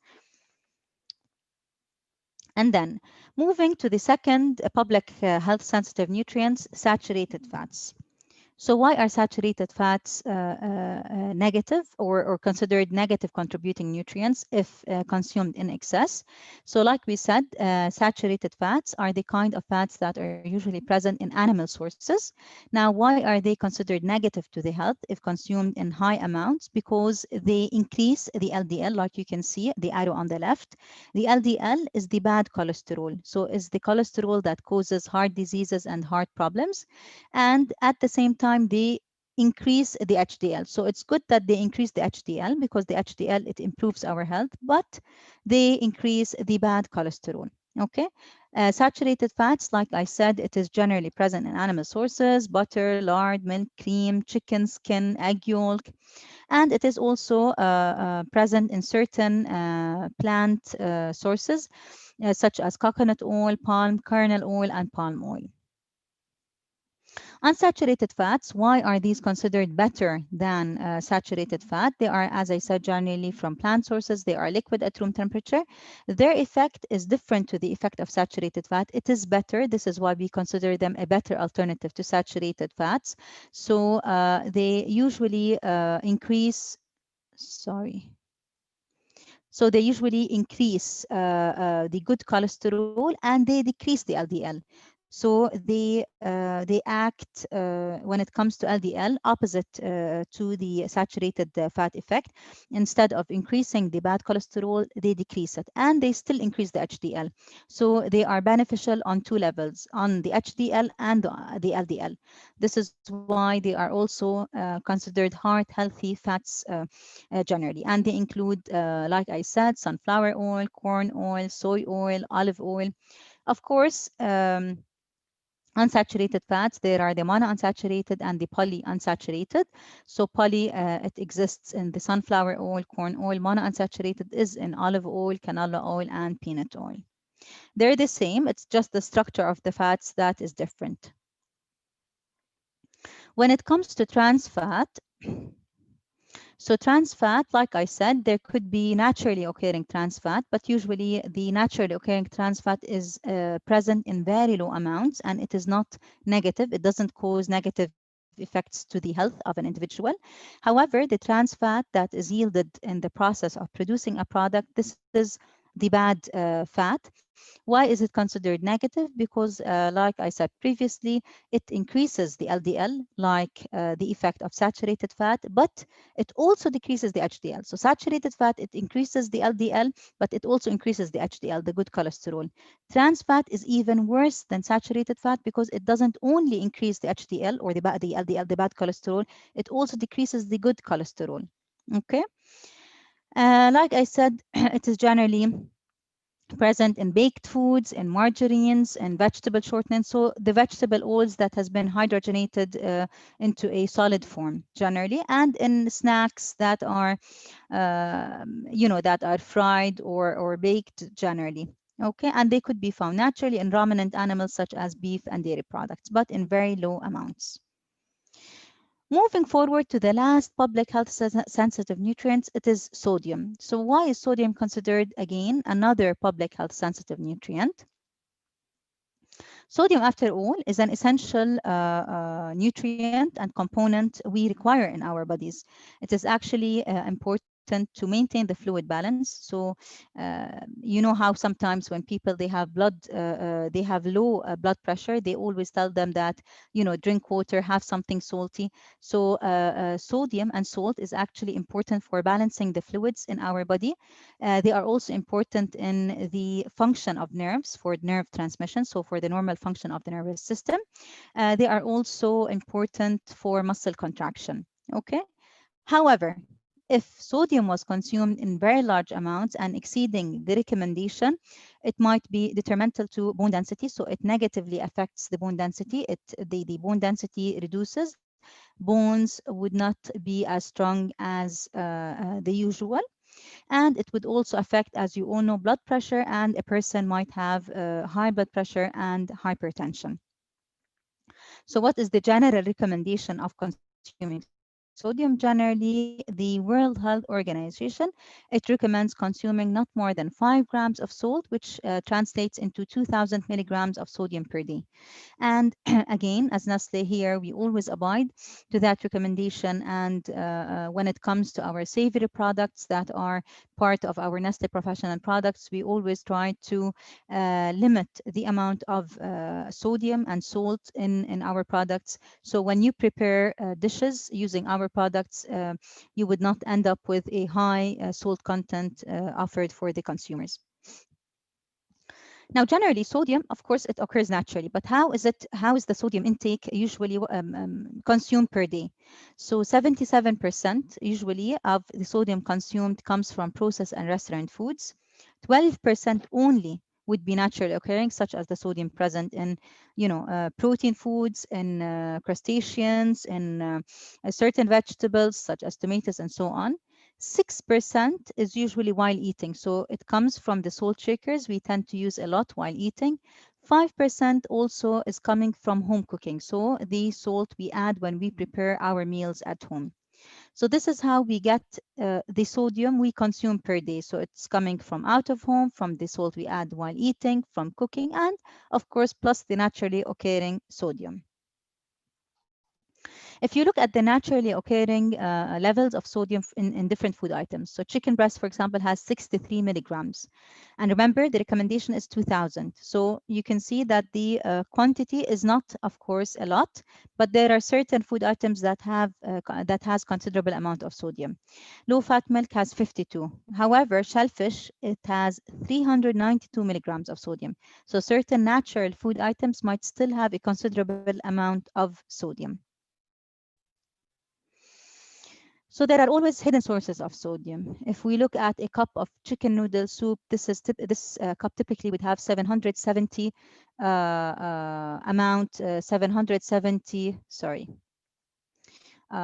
milligrams of sodium. One slice of processed cheese would have 280 milligrams. 56 grams of lunch meat would have 745 milligrams of sodium. So there are different, again, natural food items that might seem to not to even have sodium that would surprisingly have a considerable amount of sodium, contributing after all to an increased intake of sodium at the end of the day, plus what we add and what we get from out of home and etc. So it is important to know that sodium is not salt. As you all know, table salt, is sodium chloride. So it is 39% sodium. Usually our needs for us to, as we said, for the functions I've highlighted, for the function of salt and sodium in our bodies and etc., we only need 500 milligrams per day. However, what we actually consume is 3,400 milligrams. You can imagine how much more sodium we consume on a daily basis generally, though the needs is only 500. However, the recommendation is up till 2,000 milligrams. So again, here is another opportunity where you can imagine when just adding this, slight dash of salt to the dish you are offering your consumer, how can this small amount of salt contribute to the intake of your consumer, and how this would add up with the other sources he is getting for sodium to an increased intake per day of sodium and salt. So why is it added in our food? So of course I understand, I appreciate that it is necessary for food. It adds to the taste and texture. It is important for preservation, to retain color in vegetables, also for granule formation in cheese if needed. Of course, it is also it preserves, and it is important for shelf stability, especially for packaged food, and it also is important for yeast control when it comes to dough and baked goods. Um, Sodium can come from different sources. Of course, it's not only salt. So this is another thing we should be cautious of and aware of. So it could come from salt, from seasoning blends. A lot of blends could have also a good amount of salt. Sodium citrate, so it is an antioxidant generally used and added to foods. Sodium bicarbonate, which of course we add to baked goods, and monosodium glutamate if it is present in certain ingredients we use, or if we are adding it to the food. And this was it for the second module. I know it was very heavy, and it was like going back to school with all the information and the in-depth details. But after all, like I mentioned at the very beginning, we want you to be a role model before anyone else, and you to be later on ambassadors to share that knowledge and to really make an impact on the food you are offering every day to consumers. Does anyone have any question before we move to the chef demonstration? Do you have any comments? Was it a lot? Did you feel engaged? Any thoughts? Hi, Jemana. There are some comments left on our question and answer box. Okay. Kim, can you raise your voice a little bit? Can you hear me clearly? Yes. Okay. One question from Chef Yasser. So it means that trans fat is harmful for our body? Yes. As I've just mentioned, Chef Yasser, trans fat it acts like saturated fat. الدهون المتحولة بتتعامل مثل الدهون المشبعة، بتزيد الكوليسترول السيء. It increases the bad cholesterol and it decreases the good cholesterol. So it affects us in a bad way when it comes to the two different types of cholesterol. So it's even worse than saturated fat, and it should not be consumed in our diet whatsoever. Thank you. A question from Chef Muhammad. What is the meaning of HDL and LDL? Okay. So Chef Muhammad, HDL is the high density lipoprotein. It is what we refer to as the good cholesterol. LDL is the low density lipoprotein. It is what we refer to as the bad cholesterol. So this is the formal scientific name of good cholesterol and bad cholesterol. I would say that you only need to know that LDL is the bad cholesterol and HDL is the good cholesterol. Because cholesterol, why is it high density lipoprotein? Because cholesterol is a molecule consisting of lipid and protein. Okay, but it's the scientific name. I would just recommend for you to understand it this way. LDL is the bad cholesterol, HDL is the good cholesterol. Thank you. A question from Chef Ashish. How can we find the product are free from GMO or not? Is there any way to find where is it not described? Now, generally, when a product, now generally products, they shouldn't have GMOs because all products are regulated and they are checked by the authorities when it comes to the ingredients that they contain and how are they processed. Of course, the ingredient list on the back of any product would be a good guidance for you to check if the product has any GMOs. And as a reassurance, a lot of products, they would even have the claim on the front of pack saying no GMOs. Okay, but generally, as I said, it's the ingredients list that can guide you. All right. A question from Miss Rasha. Is it very common that add a small pinch of sugar to tomatoes while cooking to cut the acidity, but is it healthy to add sugar to meat while cooking as well? So adding sugar to meat while cooking, it would not, I believe, from a nutritional perspective, it would not affect the meat. But generally, from my, of course, you're the experts when it comes to cooking and the texture and the end product of the cooked recipes. When sugar or salt are added to meats, due to osmosis, the liquids will go out of the meat to counterbalance the concentration of the meat and the surrounding fluid. So the meats, they might get tougher because they would lose the moisture in them. But if this was added at the very end as a touch or something, it shouldn't, of course, affect the nutritional value. A follow-up question. I see a lot of chest heat extra virgin olive oil. So is it right thing or not? To extra heat the extra virgin olive oil. Yes. Now, of course, each and every oil has a specific smoking point. Some oils and fats, they have a high smoking points. Of course, it's not healthy at all to heat olive oil. We always recommend adding olive oil as a cold in its room temperature, actually, not to heat it like what we do with vegetable oils and other kinds of fats. So it is not recommended to heat olive oil. It is very bad because the fumes that are produced upon that are not healthy, and certain the texture and the structure of the oil changes, which causes negative health effects on consumers when consumed. All right. Is puree ghee is heart friendly or not? As per So nutritionist, the ghee is a good fat. Please put light on it. Of course, we have never said that we only have to consume vegetable oils or plant-based fats.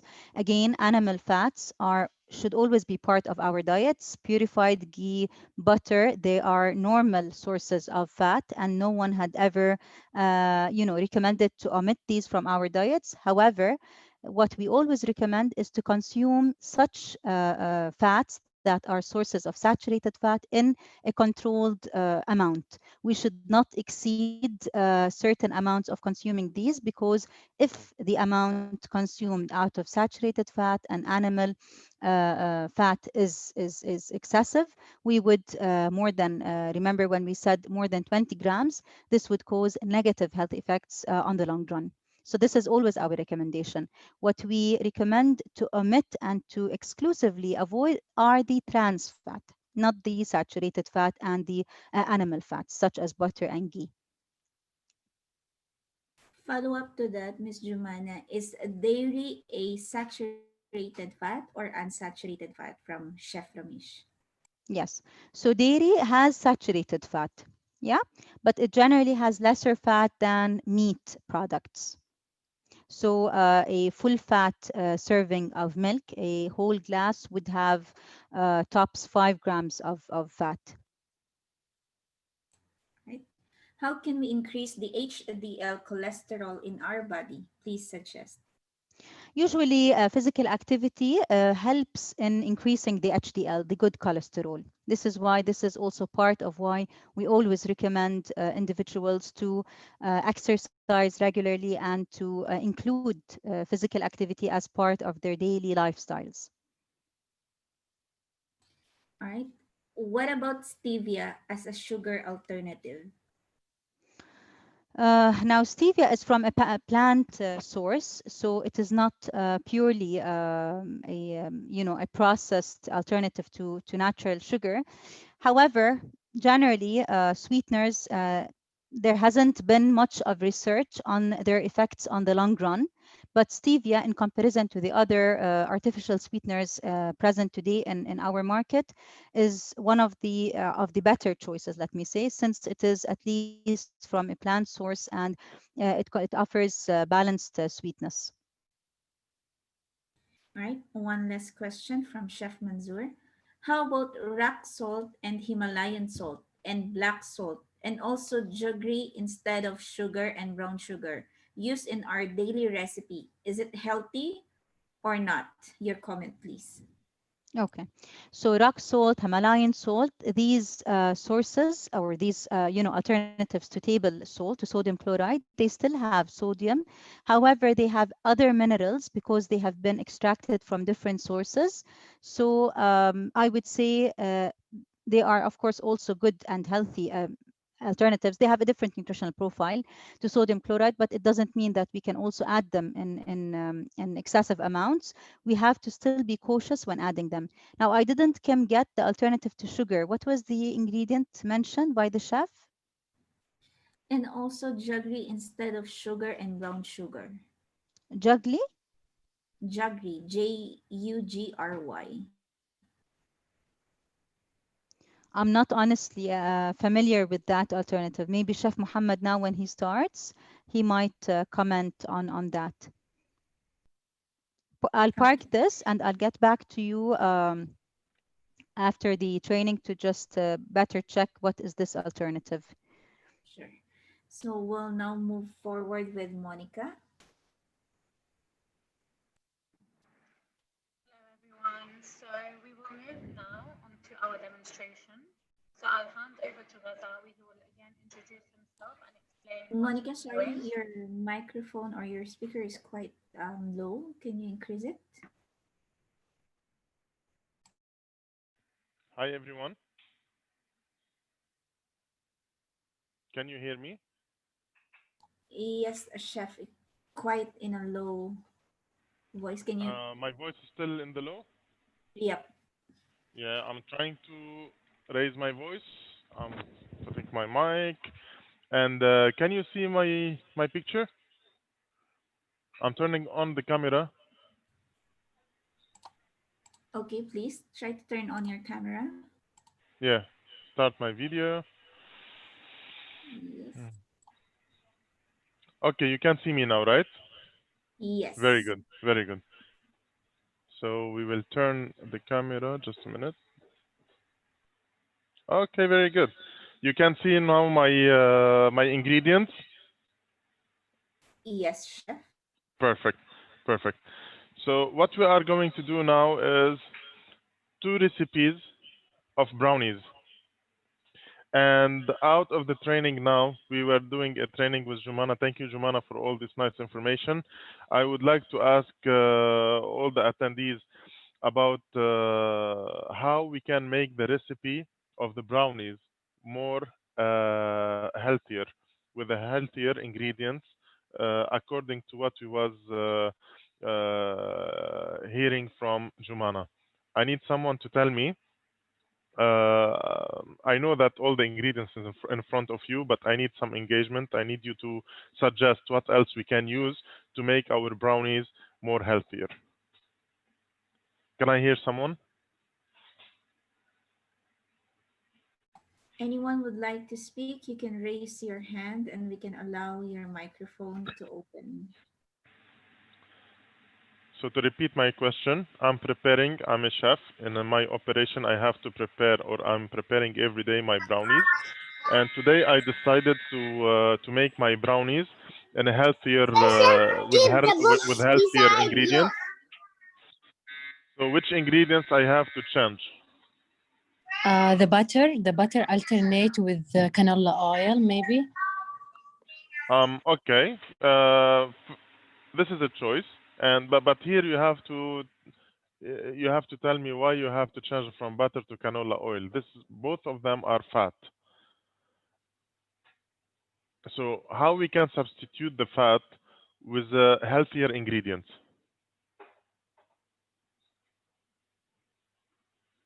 Okay. So I will tell you today. This is my recipe. My recipe is chocolate, canola oil, brown sugar, eggs, flour, and cacao powder. So in order to make my recipe a little bit healthier, I change the chocolate and I make it 100% dark chocolate. I substitute the oil with avocado. So I mash the avocado to make my fat in the recipe coming from a plant-based source and healthier type of fat. I minimize the quantity of sugar. According to the recipe, the original one required 210 gram of sugar. In the healthier one, I put 150 gram of sugar. The eggs remain the same, and the flour, cacao powder remain the same. So very little changes, minor changes in the recipe can change the whole concept. Okay, can be for a different consumer, can be for the same consumer in a healthier way. So the process of the recipe, the procedures are the same. I'm going to prepare with you now the recipe of the brownies, and later on, definitely the recipe will be shared. So we start always with the chocolate. So this is my chocolate here is mixed sweet and dark. This is for the original recipe. And the normal chocolate dark one is, so we all know that the chocolate we have to melt it always in a bain-marie. So the chocolate should not reach the temperature of 50 degrees Celsius. It's gonna be burned. And always we have to know the type of chocolate we are using. Either it is couverture or it's compound chocolate. So each one of them has a specific temperature, and we usually follow the instruction on the bag of the chocolate, because each company, each brand has a specification of temperature for his chocolate. So we're gonna melt the chocolate. We make sure that the chocolate is not it's not going to burn, because once the chocolate is burned, the flavor of the recipe and the texture of the recipe gonna be changed. And definitely we don't want to give something burned to the customer, not either for ourselves. So I'm mixing very well the chocolate. You see that the chocolate is going to melt very fast. I'm using here couverture chocolate, by the way, for your info. This is a couverture chocolate. If anyone has any question until the chocolate is melted, please raise your hand and be my guest. There's a comment, chef, that change Please. the flour to gluten-free flour. Come again, please. Change the flour to gluten-free. The voice is cutting. I heard change the flour. A comment from Russia Okay. to change the flour to a gluten-free flour. Yeah. So it's always a topic of what we want to serve. So if we have any case or request to do a cake or a brownie with a gluten-free flour, so it's very simple. We can just change the flour, but we need to expect a different result. So the gluten-free flour, the gluten is the protein of the wheat, and whenever we remove it from the wheat, the bread or the cake or the biscuit, it become harder and more hard. Okay, so we just need to expect a different texture, but the process is the same.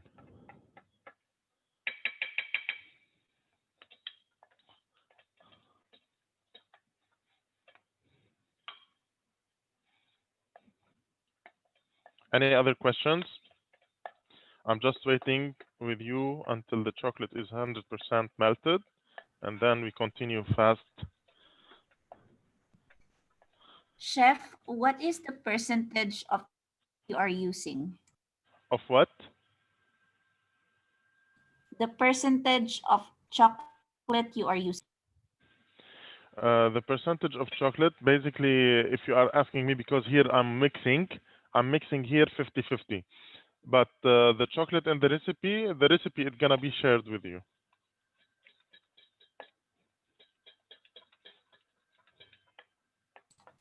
Chef, can we add almond flour instead?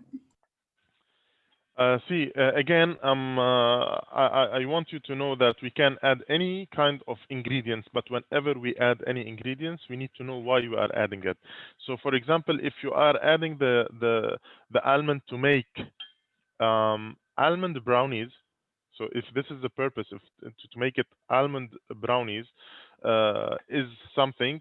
And if I want to make, for example, keto cake, and I don't want to use the flour and I want to use the almond instead, so we have to look at it from a different perception. So if I want to make it almond brownies, just to give it the flavor, I have to put the flour. I need to keep the flour. I add a flake of almond, and I can add the flavor of almond or milk of almond. So this is how I make the brownies for almond brownies. But if for the keto diet, yes, I have to make it purely with almond flour, but I need to expect different texture.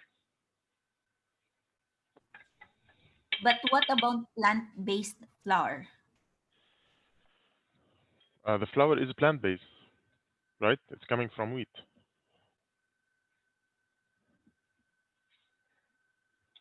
Chef, can we add 50% flour and 50% almond flour and add more baking soda? Yes, of course you can do this, but this one is not any diet. It's only you want to make almond brownies. So this is not related to any diet. It's not keto, not anything else.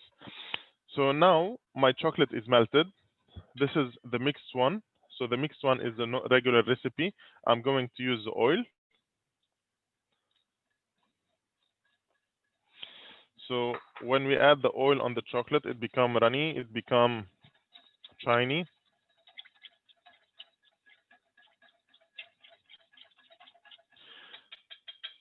So I'm going to follow the same steps for both of the recipe. Now we add the fat for the other recipe, which is the avocado. I will add the avocado here.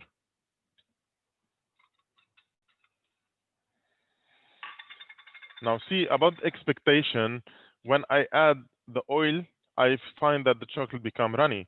When I add the avocado, I should expect that it become thick.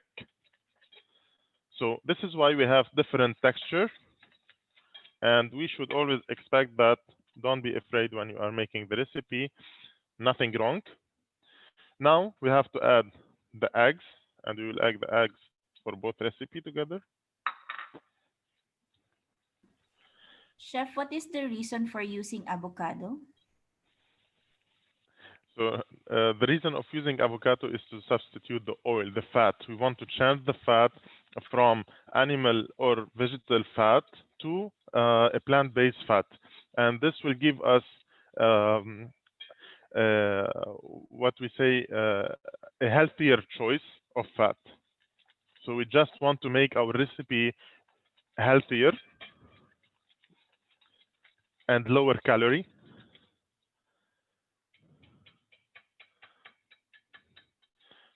And definitely, if you want to make it vegan, so we have to substitute the oil, the eggs also with egg substitute. So now we add the eggs here, and we need to add the eggs in the original recipe. So as you see, I'm following the same steps for both recipes. I'm still having a runny texture for the original one. Chef, what is the difference between baking soda and baking powder? So baking soda and baking powder have the same role in the recipe, but the source of the baking powder or the ingredients made out of the baking powder and baking soda are different, and that's all. But they have the same role.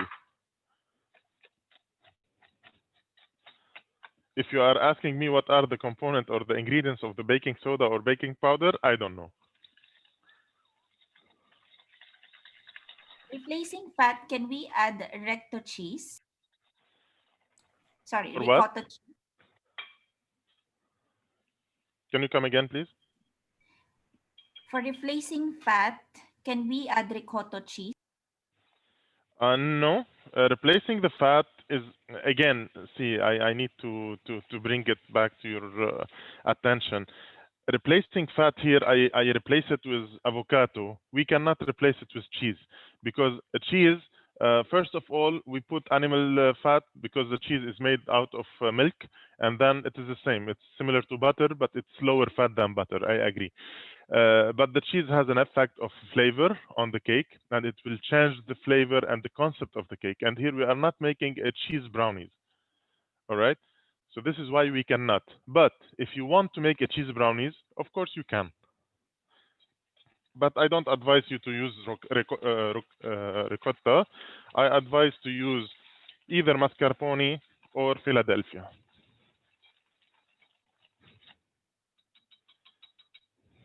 Now, we are adding the flour and the cacao powder. This is the last step.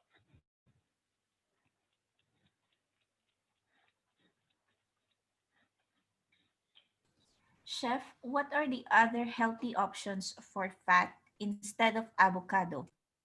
Okay, for me, avocado, I always choose avocado, even though I can use banana, for example. But banana, actually, it has an effect of flavor on the cake. So if I add banana, it's gonna be tasting like banana. So when I add avocado, it doesn't taste like avocado. I just replace the fat without changing the flavor of the brownies. If you want to change the flavor of the brownie to another flavor, so you can use banana.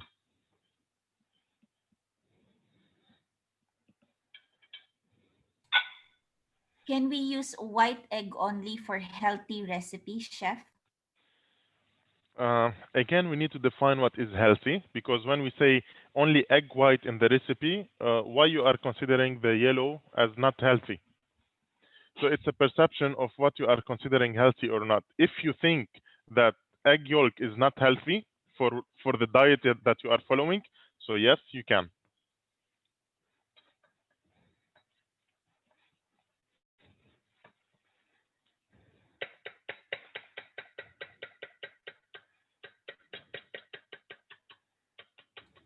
Chef, when I use Please. avocado in cookies and chocolate mousse, it Yes. turns to a very dark color. How can I overcome this issue? When you use avocado inside the recipe, Yes, in cookies and chocolate mousse.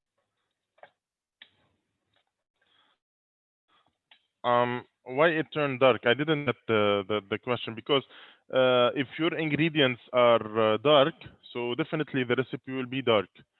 But but the avocado, normally, if you keep it outside, the color of the avocado turns to dark because of the oxidation with the air.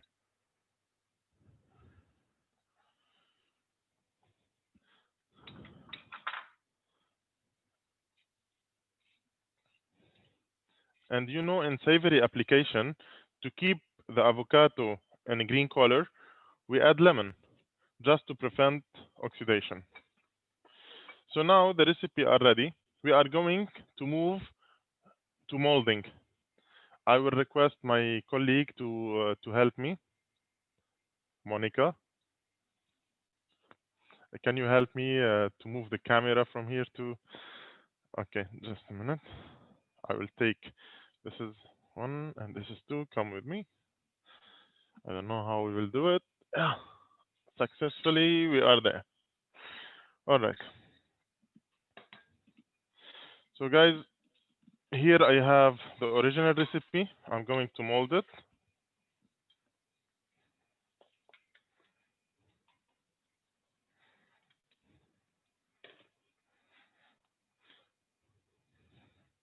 So we all know, as a chef, that the brownies recipe should not be baked immediately. It needs to stay in the tray for at least 20 minutes. If someone doesn't know, tell me, I can explain. Baking powder is sodium carbonate, but in baking soda is sodium carbonate mix, which some cornstarch. Is it true? You're asking me if it's true? Yes. I told you in the beginning that I don't know the ingredients of the baking powder and the baking soda, but I know the usage. There is a lot of ingredients we really don't know what are the ingredients, especially the yeast, the yeast component. For example, the fresh yeast. If I ask now any chef what are the ingredients of the yeast, mm, most of them nobody knows. So when it goes to the component of the ingredients, it might be written on the packages, so we can know it from there. But the most important for the chef is to know the role or the the, the, the, the action that the product is using, the effect of this product in his recipe.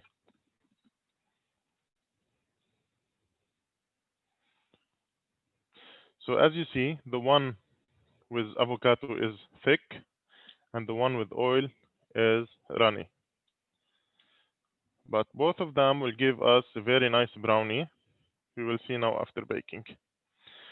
So this is the product. And I will show you after baking the product how it will look like. Okay, so this is the avocado one and this is the oil original recipe. We can see in both recipe that the texture is different. This one is more shiny and smooth. This one, it caps the waves on the top of the cake. Even it's not melting in the oven. So obviously it's more hard and spongy. I will just leave for a second to bring a knife.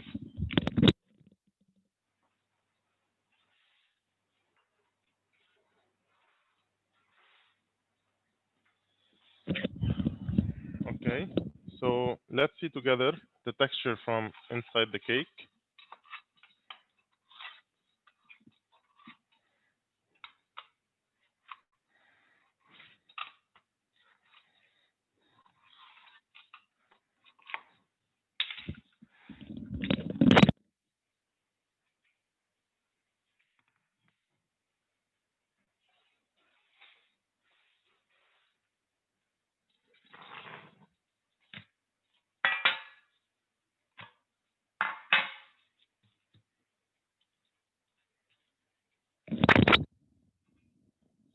when we talk about the expectation, we should set an expectation that the cake, which is substituted with the avocado, is little bit more.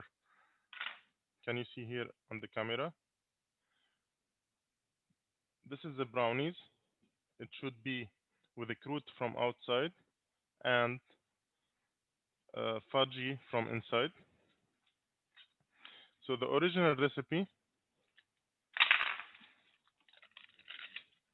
it's still warm by the way. Also, it's fudgy, but it's more fudgy from inside. If we can compare, see it this. Okay. So both of them, they have the fruit from outside, but we can see that the original one has a softer fruit. Okay. I wish I can share with you some pieces to taste it, but definitely I have done these recipes many times, and I'm going to share those recipe with you. I'm going to share those recipe with you, and I wish that you do those recipe. And if you have any other comment, please, you can always be in touch with us on our email and website. Thank you for attending. Wish you all the best, and I pass to my colleague Jomana, and see you ASP. Bye bye.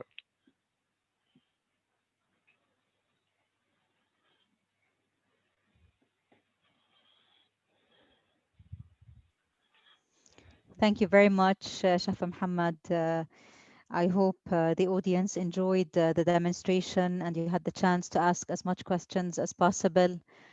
You can always also drop your question in the chat box if you had any further questions in regards to the demonstration.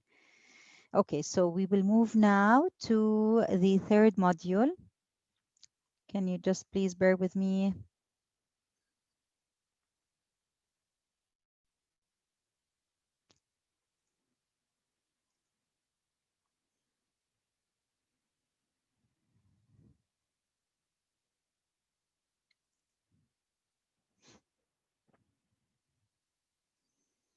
Sorry, it's just lagging. Okay, just opened. Okay. So this third and final theoretical part and module of our training today would cover the technical ways and methods on how to implement and put into practice everything we have discussed when it comes to implementing better nutrition techniques to offer healthier and more nutritious meals and dishes for your customers. So in that module, our objectives will be to present different ingredient alternatives and cooking techniques in order to prepare, as I said, healthier dishes without different ingredient alternatives. Is my voice clear, by the way? And can everyone see my screen? Kim, can you please confirm?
Hello, I think it got disconnected. I apologize. Kim, can you hear me now? Can you please confirm? And if my screen... Yes, we can hear you, Miss Jumana. Okay, I'm very sorry. We just had a little bit of challenges. Can you also see my screen now?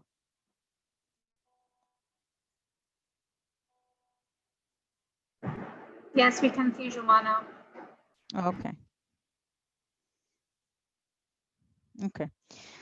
So we will be demonstrating in this third and last module different ingredient alternatives to cook without adding salt, and also alternative ingredients to cook healthier dishes without the need to add fat, or through adding only a minimal amount of fat, like the chef has just done when he prepared the brownies recipe. We will also demonstrate different ingredient alternatives to cook using lesser sugar. Okay, so again, this module is all about putting everything you've learned and everything you've gained throughout this training so far into practice and into your everyday job as chefs preparing food dishes at your kitchens and outlets. Okay. So making healthy options the easy choice. So healthy and delicious doesn't have to be in opposition. A dish can still be healthy, but yet as well tasty. So when it comes to table salt, how can we cook in alternative techniques? How can we apply alternative techniques while reducing salt and without adding a lot of salt? So increasing acidity can sometimes play the trick, like we say. So it could sometimes balance the taste and distract the consumer or the customer from the expected salty taste he would be waiting to experience. Browning or caramelizing certain food items wherever this is possible would also help boost the flavor and would help you reduce the salt when preparing certain dishes.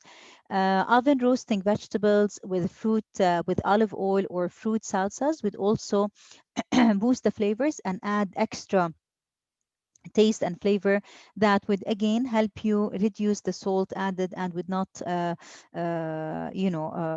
have you pressured to add the usual amount of salt. Adding salt crystals as a finishing touch can also give that perception to to the customer when he tastes the dish and when he eats the dish, that the dish is after all balanced and doesn't require any extra salt.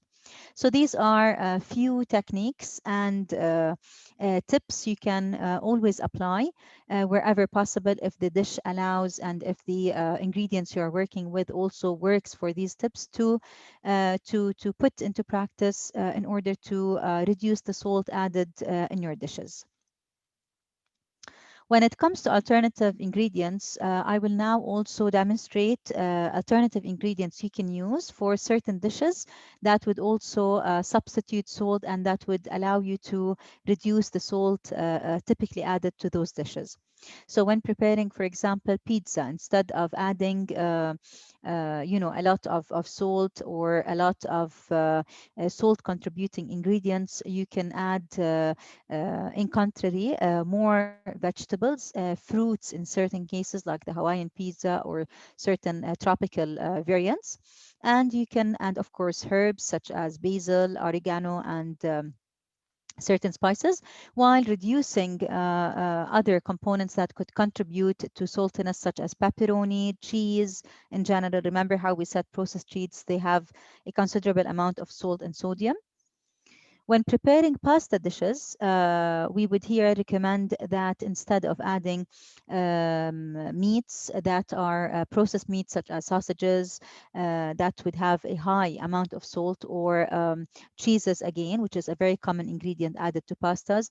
Here we would recommend that you add a variety of vegetables, protein, and fresh tomatoes, or tomato sauce that would also balance the taste and that would offer the consumer that rounded mouth feel, where he would not feel that the salt was in reality decreased. When preparing different salads, here we would always recommend to offer the dressing on the side rather than to dress the salad. This would reduce the chances of the consumer or the customer adding the entire dressing, and where it might be a little bit salty. And we would also recommend adding and incorporating in the salads you prepare as much variety of vegetables as possible, and also offering these vegetables in different textures. So grilled vegetables, sauteed vegetables, this would also allow the customer to enjoy a whole experience that would again distract him from the expected salty flavor he would be looking for. As well, when adding certain nuts or seeds, let's also make sure that these are not added in excess and they're not, of course, salted. When it comes to certain typical standard ingredients we use across all our dishes, such as beef, for example, here I would also recommend a variety of herbs and spices that we would add to these items that would also help us reduce the salt added and would still help us deliver on the same delicious taste the customer is expecting. So when working with beef, I would recommend adding nutmeg, marjoram, bay leaves, sage, and thyme. It goes very well with beef. When working alternatively with chicken, here I would recommend adding ginger, paprika, tarragon, rosemary, oregano. These herbs and spices, they also work well with chicken. When working with fish, here, as you all know, cumin, curry, lemon, dill, they also work very well as marjoram, dry mustard, and pepper. Spices always they have a level of saltiness in them. So when adding spices, of course, we shouldn't add in excess because we would not want to mask the original flavor of the dish. But when added in a sense in a moderate, let me say, way, it would always add extra flavor and it would boost the flavors further when aiming to reduce the salt after all added to that dish. When working with vegetables, carrots, for example, nutmeg goes very well with carrots, cloves, cinnamon. Vegetables works well with bay leaves, basil, parsley, onions. So this is when it comes to alternatives that we can use instead of certain ingredients in different dishes. When it comes to cooking techniques, so what could we apply alternative cooking methods that help us deliver and serve healthier dishes and more nutritious dishes. So when it comes to alternative cooking techniques that helps me reduce the salt sorry the amount of fat I add, here there is a set of cooking methods which we refer to as the moist heat cooking methods. These methods they always help me avoid using fat, or at least reducing the amount of fat I add. So these methods include boiling, poaching, steaming, stewing, and braising. Let's see what are the advantages and the disadvantages that is for each method, and what ingredients can I works well for each method as well accordingly. So when it comes to boiling, as a tip for when using boiling, of course we will see in a while, not everything works for boiling. So certain vegetables, certain protein food, but it cannot be used across. Okay, so at least you can follow these tips whenever boiling is possible. So we always recommend to use minimal water, not a lot of water, because there will be a lot of vitamin and mineral loss. We would also recommend that you save the liquid that you have used for boiling any given food, because this would give more nutritional value. You could save it and then use it for the other stages in the cooking process. This way, this liquid would add more nutritional value to the final dish, and it would also also give it more richness. And to also add further nutritional value and taste to the items we are boiling, I would also recommend that you add herbs and certain vegetables to also add more taste, as I said, and nutritional value. such as parsley, ginger, such herbs. When it comes to another moist heat cooking method, which is pouching here, I would recommend that you use a pot with a very large diameter, because this would lessen the time required for cooking. And when the time is lessened, the food items I am cooking would not lose a lot of vitamins and minerals through the water which I have immersed this food in. Um, and it's not ideal for also vegetables that require a long time. So I cannot, for example, pouch eggs, potatoes, or other meat products that have a lot of tissues. So it is also limited to a certain items of food. When it comes to steaming, we have to use here. I recommend that we also, like I shared the tip on boiling, to use flavored liquid stock. So to infuse in the water used herbs, lemon, to add to the nutritional value again, and to also add flavor to such food items that are being steamed. When it comes to the pros and cons, the advantages and disadvantages.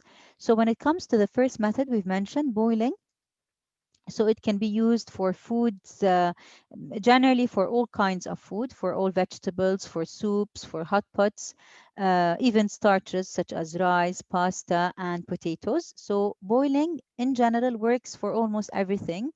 Now, the positive is that I don't have to add any fat or oil when the food is boiled. But the negative or the disadvantage of using that cooking method is that the food it tends to lose a lot of nutrients, because they get diluted in the water into which I boil that food. And I lose specifically water soluble vitamins such as vitamin B vitamins and vitamin C, etc. Okay, so this is the disadvantage of using boiling. When it comes to pouching, so it works well for meat with little connective tissue. So I cannot use it for meat that has a lot, like lamb meat, or certain or dark meat, chicken dark meat. Okay, so it has to be lean meat that doesn't have a lot of connective tissue. And it usually works for eggs, for fish, because it's tender, it's not very tough, for poultry, and for small sausages. So as you can see, it's a limited number of food items for which I can use this cooking method. Now, the positive is similar to the advantage and the positive of using boiling. We don't have to use any fat. However, the disadvantage again is that there is a great loss of nutrient, because the food is immersed in liquid and in water, so it tends to lose a lot of its components during the cooking time. When it comes to steaming generally, it of course it doesn't work, goes without saying, for meats that have a lot of connective tissue. So generally it works for vegetables because they are tender, or they're not very tough and hard, and for fish because again it is also soft, and potatoes. So it is like pouching, it doesn't work for everything, unlike boiling. The positive part is that you don't have to add again oil, and on top of that it is very nutrient friendly, in a way that it doesn't the food doesn't lose any nutrients, because it is not technically soaked or immersed in a liquid or in water. Okay, so this is one of the most important advantages of steaming, is that vegetables and food items, they do not lose their nutritional value. Okay, but it doesn't work for everything. When it comes to other cooking methods that helps me reduce the fat added to the dishes I prepare, the other set of these cooking methods is what I refer to as dry heat cooking methods. So these methods include roasting, grilling, sauteing, and baking. So what are the tips I can follow when applying any of these cooking methods wherever it can be applied and it can be used?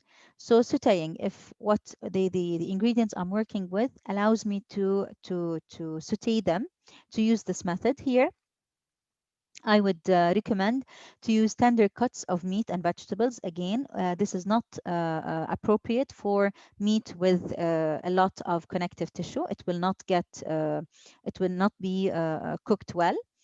If the meat is marinated, we have to dry this meat before cooking it to ensure proper browning. Unless or otherwise, this meat will be the texture of it will be like as if it was boiled. So we have to drain off the marinade well before sautéing. And we also prefer here to have the veggies or the protein and the ingredients you are sautéing to have it in a single layer, not to overcrowd the pan, and to have the expected, after all, texture and end result. When working with grilling, here we have to make sure that the grill is hot before we add the food to make sure that the juices are quickly sealed and they are not lost from the meats we are grilling.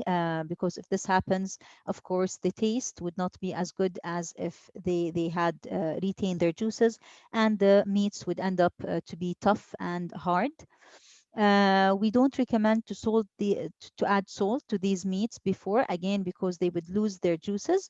When using a grill plate, we would also recommend to simply brush that with a minimum amount of oil to avoid adding a lot of oil, and to use overly moist marinades of fat, to avoid using these so they would not drip and burn, because as you know, when any drippings burn, they start producing these fumes that are not healthy, and that are bad for our lungs, and for us to inhale. Okay.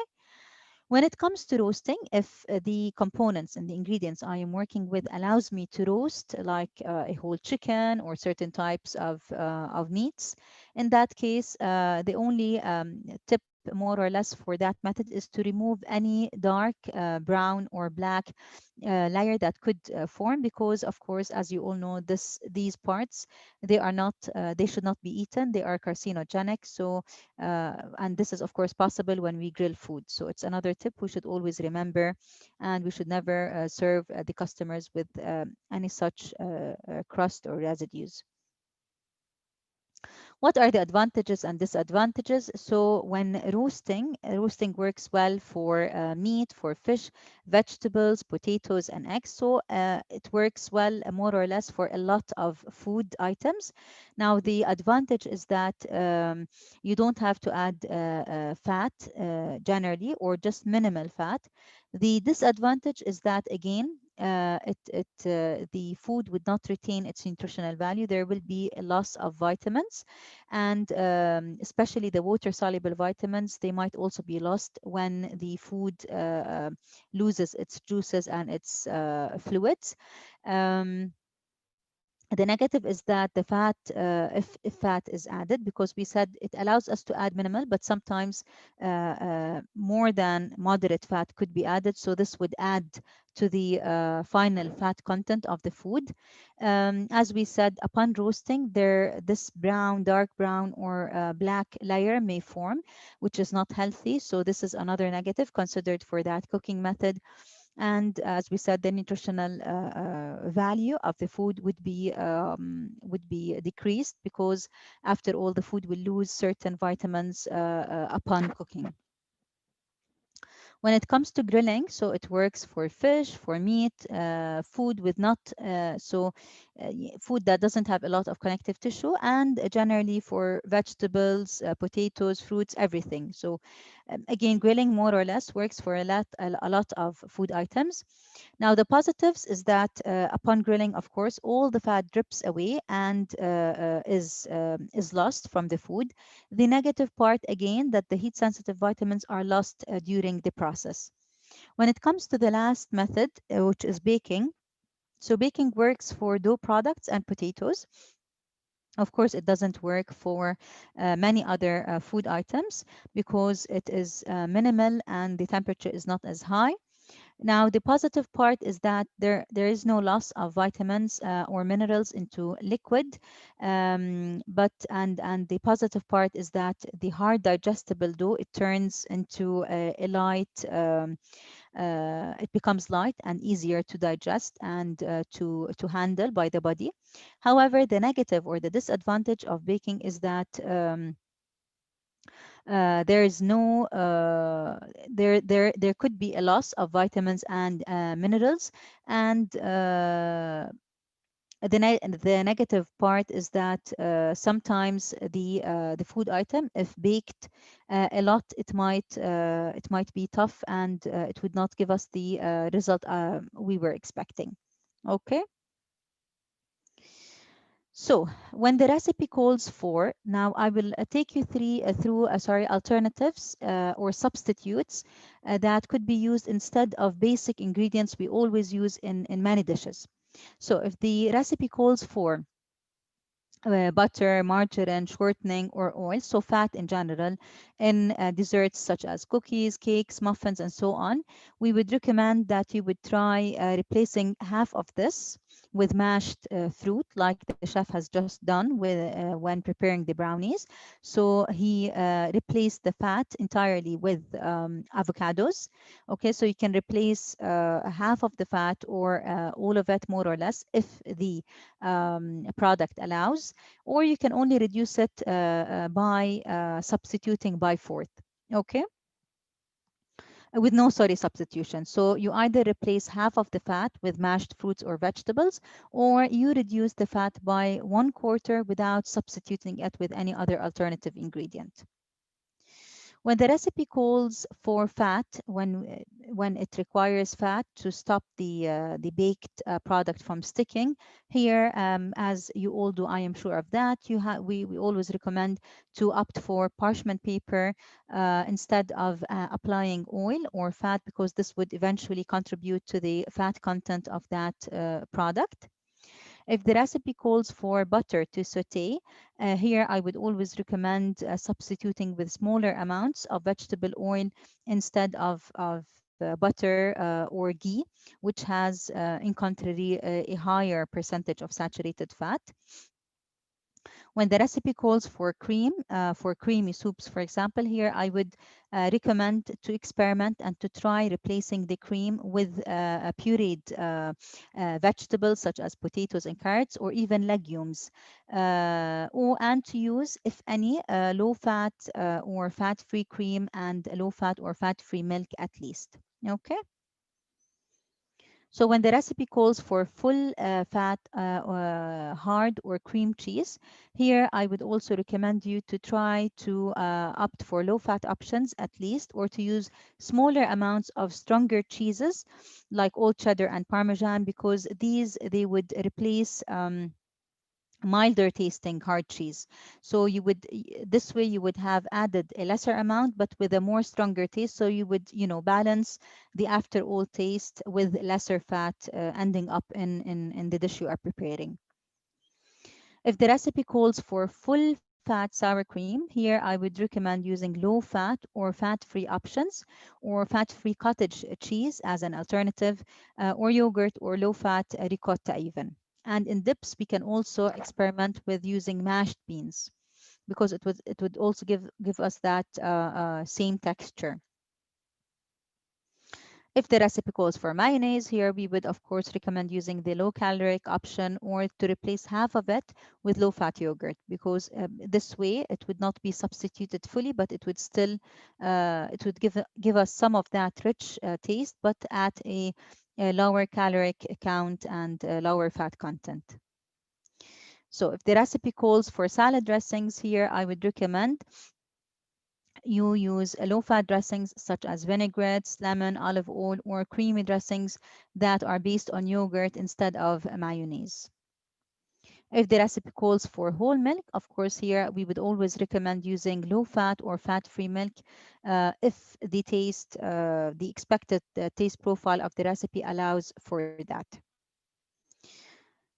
If it calls for lamb meat or the regular ground beef, here we would always recommend using extra lean ground beef or beef meat pieces, and to drain off any excess fat that could result while cooking, and to also purchase the cuts while trimming any visible fat before even cooking these. If it calls for canned tuna, we would always, of course, recommend a tuna that is canned in water, or even fresh tuna for for a fresh experience for the customer. If the recipe calls for oil-based marinades, here we would suggest that you reduce the oil content by half and increase the other ingredients such as balsamic vinegar or fruit juice or broth to in the aim of reducing the fat we are offering the customer after all. So we have demonstrated cooking alternatives for cooking with lesser salt or without adding, a lot of salt. We have demonstrated methods for cooking with lesser fat. We will now demonstrate as well cooking alternative cooking methods to cook while reducing the amount of sugar added. So, of course, portion control, offering the portions of desserts and sweets in smaller portions would always, help offer the customers desserts and final dishes that has a better nutritional value. Intensifying the color of red fruits and drinks. This also increases study and research had proven that when doing so, when using dark red fruits and intensifying the color, this gives the customer a perception of sweetness. So it would, in a way or another, let me say, trick his mind into experiencing the same sweetness more or less, but while in actuality applying only little sugar. Um, in addition, when we play with the texture of food, this also distracts the customer from the usual taste he is expecting. So adding chopped nuts, coconut flakes, even playing around the temperature at which we are offering the sweets. So hot or cool sauces can also create a experience that the customer would enjoy without even noticing that the sugar has decreased. And speaking of temperatures and the texture of the desserts, warm foods and beverages also increases the perception of sweetness. So if the dessert or the treat also can be offered warm, we can do that while having the chance to reduce sugar, since this would allow the customer to enjoy the same experience but with lesser sugar. So what about the alternative ingredients that can be used? So we've spoken of tips and techniques that helps us to reduce the sugar. What about alternative ingredients? So using flavors that are naturally associated with sweetness, again, it would help the customer better perceive sweetness. What could be these ingredients that would give sweetness usually? So extra ripe fruits, generally fruits such as pineapple, strawberry, vanilla. It could be even almond, certain nuts. These could also enhance the sweetness, the perception of sweetness, using contrasting flavors to play up also the sweetness. So low levels of saltness or umami might do the trick, but of course just be cautious, because sometimes adding or introducing these contrary or contrasting flavors might lead to bitterness, which would not be of course appreciated by the customers. And we always recommend to also look for unsweetened alternatives of certain ingredients. So instead of using fruits that have been preserved in heavy sauces and syrups, we would recommend looking and opting for the fruits that are preserved in lighter syrups, for example. Um, Sorry. Okay. So what could be other techniques and tips that can be applied to also help us reduce the amount of sugar added to the recipes? So when it comes to preparing cakes, desserts, we would here recommend actually using stevia extract. So instead of the sugar that we would add to the cream, to the fillings and toppings. But however, as I said, it is made from a plant source, so it is considered much more healthier than the other artificial sweeteners present today in the market. However, it should be used, of course, cautiously. So, as you know, it is not a one-to-one replacement, because it gives you much more sweetness than regular sugar. So here you should experiment. You should start with a 10% reduction, and then you would add the stevia steadily until you feel that it is delivering on the same sweet taste, but is not as well, yeah, delivering in an excessive sweet amount, or affecting the final dessert or the final recipe in a negative way. And we would also recommend that you garnish it with edible stevia leaf for a sweet surprise. Remember when we said that adding that final touch, even when we mentioned the techniques for salt, it always also plays the trick for customers and gives them that experience and perception that the food is the typical food they have. It doesn't have lesser salt or lesser sugar. Another tip I would also like to share here is to look into how is the sugar distributed in your recipe. So if you were preparing, for example, a cake with layers, with a filling and with a topping, so maybe you would rather add the sugar to the filling and to the topping rather than to the batter itself when preparing the cake batter, because again, sometimes when the sugar is added to the topping or to the filling, the texture of these is different to the cake itself, and because they are cooler usually than the cake, so this as well, the difference in texture and format would give the customer that experience, that rich experience that would not make him feel that the sugar was in actuality decreased.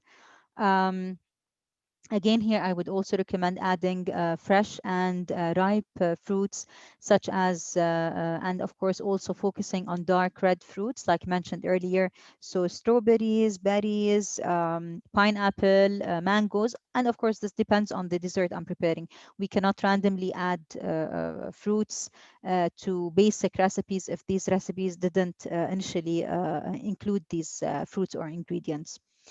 And eventually, I would also recommend adding complexity to the experience after all. So, like we said, adding a leaf of edible stevia, for example, choosing bourbon vanilla instead of the regular vanilla, adding nuts, coconut flakes, for example, introducing the customer to these contrasting textures. It always also enriches the experience of the customer and really distracts him from the usual typical taste he would be expecting, that has, more the extra sugar and the extra other ingredients.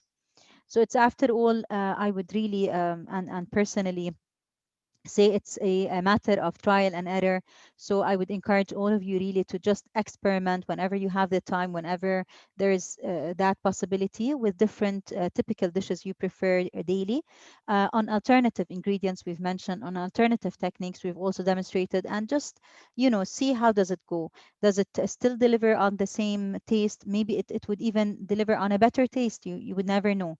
So experiment, and it's a matter of trial and error. There isn't a universal rule to say that if this is done, the customer would love the dish, or, because after all, each customer has a different preference. But if you've never, if you would not try an alternative method or ingredient, you will never have this, insight and experience to really experiment with other ways to present healthier and more nutritious dishes. That's it for that third module. I hope I was not very quick. I would allow now the chance for all of you to ask as many questions as you may want. I'm all ears. Please feel free. Thank you, Ms. Jumana. There is one question on our question box. Can we use mustard oil in cooking, and mustard fats come under HDL or LDL? So can we use mustard oil or mustard what? Mustard oil in cooking and mustard fats. Now, mustard, after all, again, is a plant-based ingredient. So, of course, it would be a healthier ingredient than to other animal source fats and saturated fat. But again, like I have said many times throughout the training, if the recipe works for that taste, of course, you can use it as an alternative, and as also a chance for a change, tweaking the recipe. But of course, it would have a significant taste, so it cannot be used all the time. But if the recipe works well with that flavor, of course, it would be a good opportunity and chance to alternate and to use alternative, healthier options for fat. Thank you so much, Ms. Jomana, for answering the question.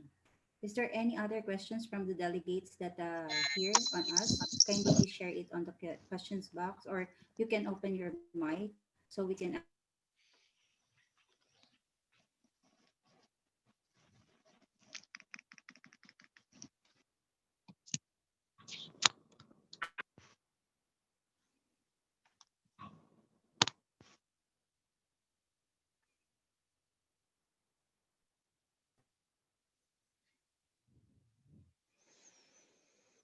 Any questions, any comments, concerns?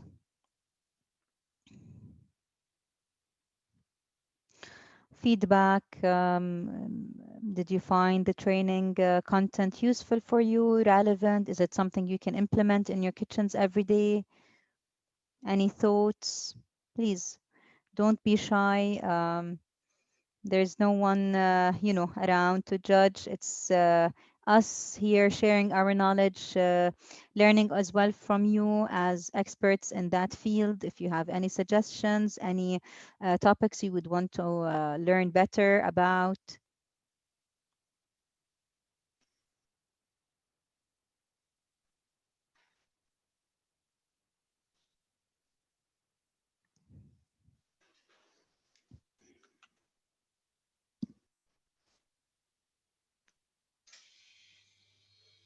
I think there is one question from Mr. Ramesh Pahari. What can I use for healthy option? Substitute of salt. Anything have a same taste as salt. So, so generally we said that, how seasoning blends, they still have salt in them. Certain spices, they would still contribute to a little bit of a salty note to the food. So I would recommend always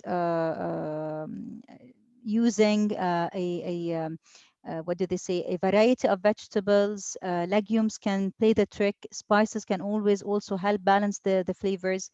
So I would recommend a combination of those ingredients. Always adding a lot of vegetables, a variety of this, spices, herbs. All of these flavors, they would allow for a rich flavor after all that would really satisfy the customer when and would not even notice that you have reduced significantly the salt.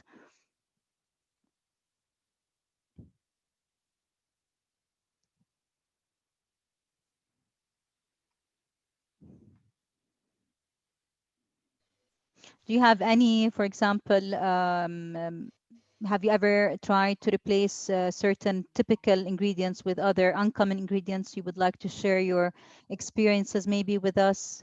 It would also be helpful here to share that with the other chefs. There is another question, Ms. Jomana, from Yes. Yuha. It's very useful for day-to-day cooking, but requires some knowledge on macrobiotic cuisine. I think she's just suggesting like this one that it's very useful for day-to-day cooking, but requires some knowledge on microbiotic cuisine. Sorry, knowledge on Macrobiotic cuisine. macrobiotic. Yes. And we have So, another question from Azawari. How to make a white sauce for vegan? What can the best substitute for cow's milk? okay. Now for cow's milk, so for me to deliver on a very close taste, let me say more or less, it would be um, skimmed milk. You can at least have skimmed milk along low-fat milk, because the other alternatives to cow's milk, if you would look at, for example, oat milk or soy milk or almond milk, unfortunately, these or coconut milk, they have different tastes. So if you would have to prepare bechamel using those other alternative milks, the taste will not be the same. So to prepare a healthier version of bechamel with a lower fat content, I would recommend using at least skimmed milk and having a little bit of low fat milk to just allow for some richness and to have it benchmarked a little bit close to the regular bechamel. And of course, I would not recommend, from another perspective, adding butter. I would recommend mixing the ingredients without having to mix the flour with the butter at the beginning. Rather mixing the milk with the flour and then just adding a little bit of vegetable oil, a teaspoon, and then adding richness to the final dish, be it it's with pasta, it's with vegetables, it's with meat, through the other herbs and ingredients I would add. I think Jumana, she was asking for a vegan choice of sauce. Okay, if it's a vegan, you can of course use the other alternatives, but they would affect the taste. And correct me, chef, if I'm mistaken. So basically, Jumana, this is what we say always when we want to do something specifically, we have to go with the choices. So for example, if I have to do a vegan bechamel sauce or any sauce, I have to substitute it with something that will affect the flavor definitely. We will not expect the same flavor out of any kind of milk, but the closer milk for the bechamel sauce, which can be made and substitute with, is the soy sauce. The soy milk, sorry. So the soy milk, when you use it in a bechamel, you can have a bechamel without any other flavor. We don't, because the soy milk doesn't affect really the flavor. Especially we are adding some spices and nutmeg, for example, and white pepper for the white sauce. So it can mask the flavor. So you cannot feel that it's not made with milk. Now, the only issue here is substituting the fat, because we do bechamel with butter. So yes, exactly, we can do it with oil. I recommend to use the canola oil in this application, not the olive oil, because the olive oil will affect the flavor. Yeah, perfect. Thank you so much, chef. Exactly. So for Welcome. vegan, it's different. Thanks for also making that correction, because I was under the impression that this is for the aim of reducing fat. But yeah, if it's for vegan, it's something else completely. Cow's milk is not, of course, any of an option. Anyone has any? So see, sometimes the questions, they would really be useful for everyone else.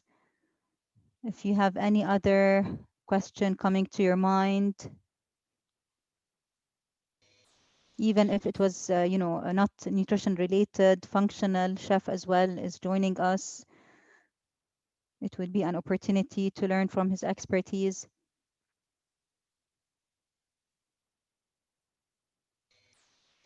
If there is no further questions, then maybe we move on to the questions. I know that we're almost running out of time, so I'm just quick hands up if everyone is okay to move on to the quiz. It will take around 15 minutes.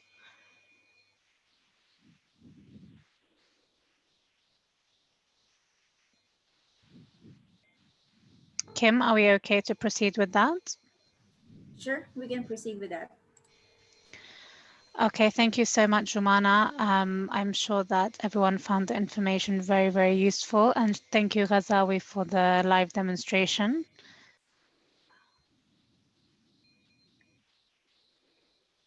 Thank you very much. Thank you. I'll just start sharing my screen.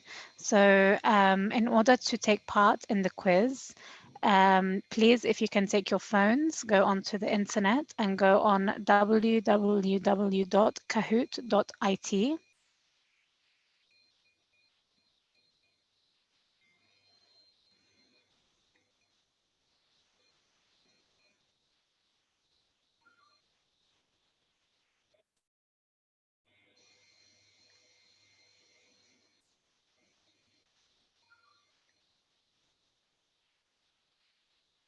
So if you've gone on your browser and you've put this web over here, Kahoot, K-A-H-O-O-T.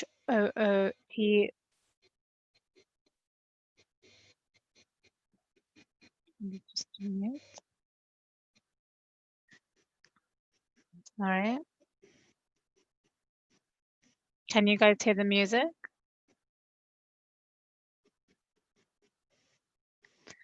So please put in this pin once you go on the website and enter your name so that you can come up as a player.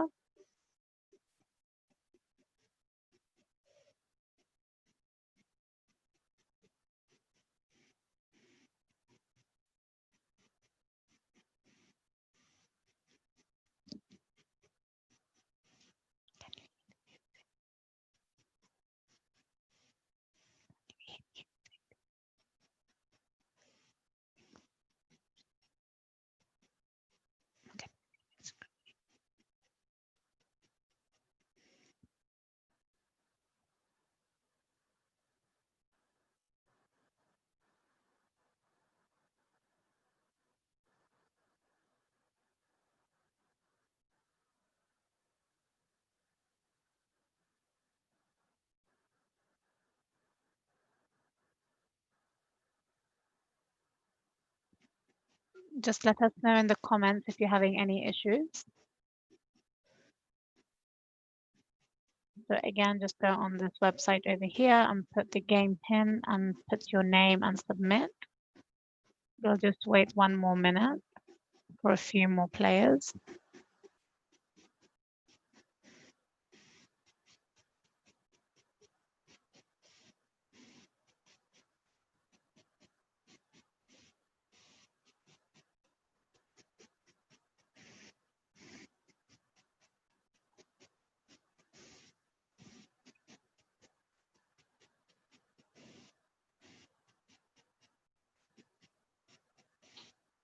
Few more seconds.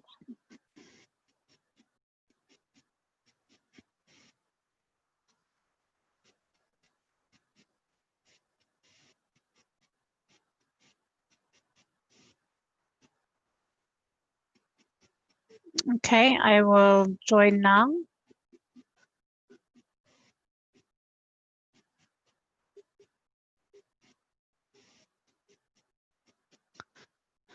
All right. So I'll just quickly explain how this will work. You will see the question on the screen and I will read out the question for you also. On your phone, there will be some colored boxes and whichever question you want to answer, just look at my screen and then click the color on your phone, okay, to submit your answer. It's timed, and the way this will work is there's two things you need to do. First of all, you need to get the question correct. Second of all, it's how quick you answer. So make sure when you are answering, you tap your phone very quickly to submit your answer, and it's based on a point system. So let's start with the first question.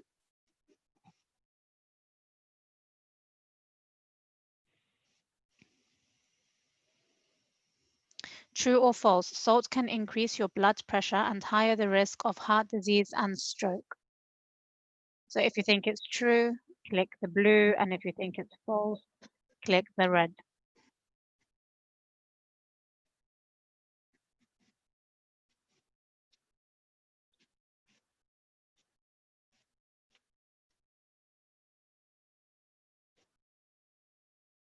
The correct answer is true. Salt can increase your blood pressure. 11 people have got it right. We have Naeem, you are in first place. So again, just try and click as fast as you can to submit your answer because it's based on how quick you do it. Any questions on the salt? Okay, I'll move on. With what ingredients can you substitute fats in dessert recipes? So here we're substituting the fat. Which ones can you use? And Ghazawi has also demonstrated this in the recipe he cooked earlier.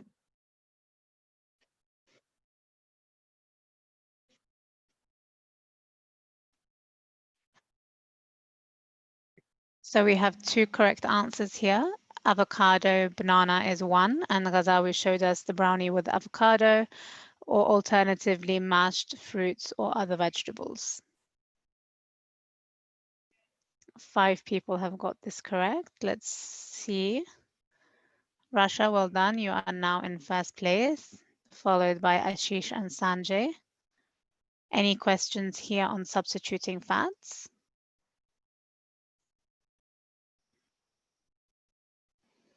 Okay, we'll move on.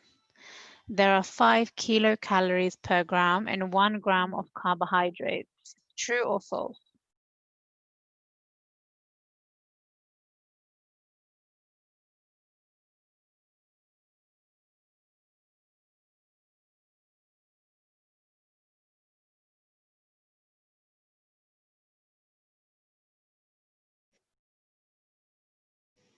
It is in fact false. Does anyone remember how many calories are in 1 gram of carbohydrates? I cannot see if anyone's writing, so feel free to unmute yourself and shout out the answer.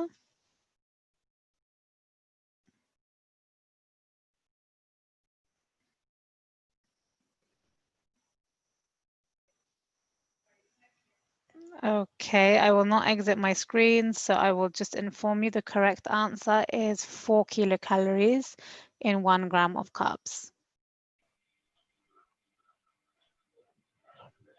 Okay, Sanjay, you're in the lead with 3 correct answers. Next question. Which one of the below is not considered a sugar substitute? So which one of these is not a sugar substitute?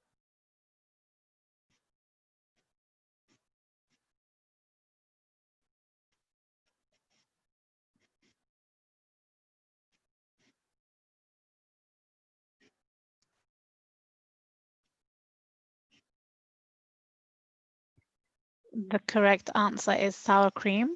So honey, fruits, and artificials can be used as a sugar substitute.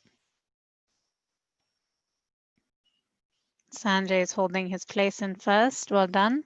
Followed by Rasha. We'll move on to question 5. How many kilocalories is there in 1 gram of fat?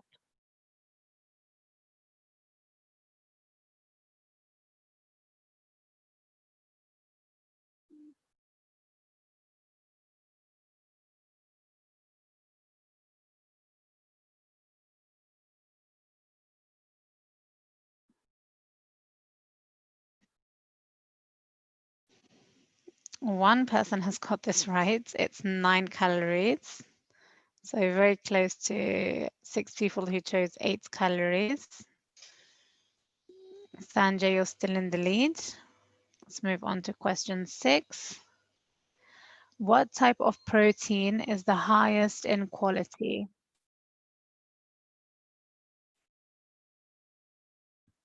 So as Rumana was explaining, different proteins have different quality types. So which one has the highest?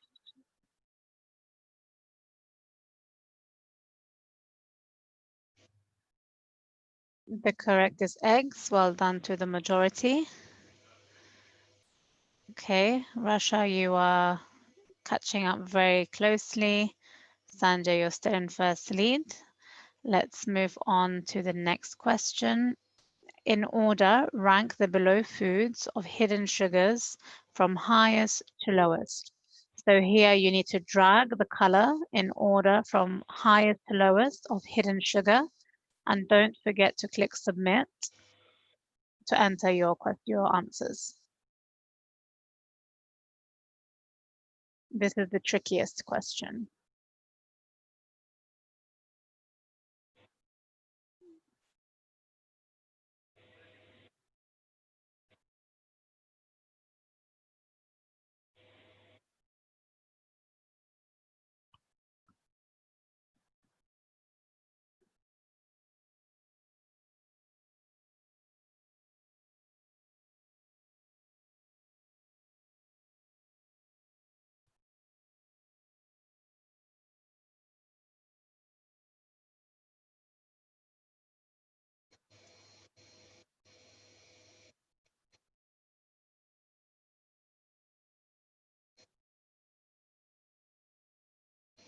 Okay, so this is the correct order. So 125 mils of strawberry yogurt has in fact the highest amount of hidden sugar. I believe it's 4.5 spoons, if I'm not mistaken. It's followed by 50 grams of granola, which I think is 3 tablespoons. 30 ml of sweetened cream. I think here it's 2, right, Jumana? And 30 ml of ketchup. It has 1.5 tablespoons of hidden sugar. So this is the correct order. Sanjay, you're still in the lead. We move on to question 8. What is the recommended calories for kids per day? So this is lower than the recommended for adults.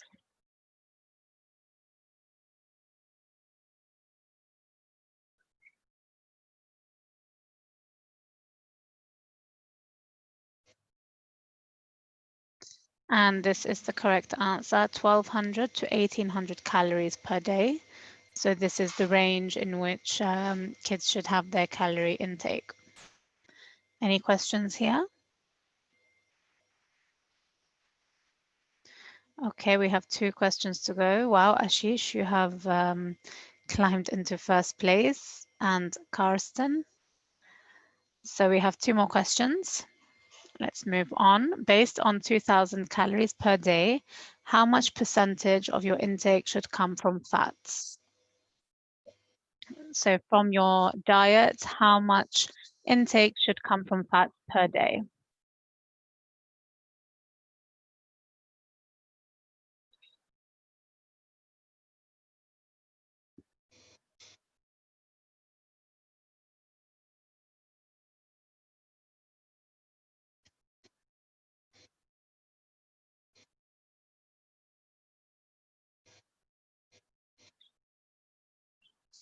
And the correct percentage is 20 to 30%. Okay. Karsten, you are still in the lead, followed by Deepu. Let's move on to our final question of the day. How many types of simple sugar are there? So you have to type your answer and click submit. You can either type the number or the word.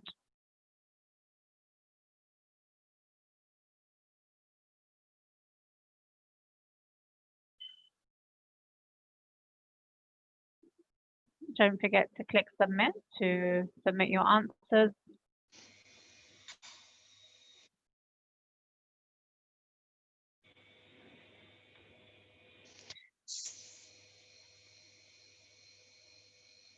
The correct answer is actually 6. I'm not sure why this is showing like this. So we have the winner, Karsten, well done, followed by Deepu and Rasha.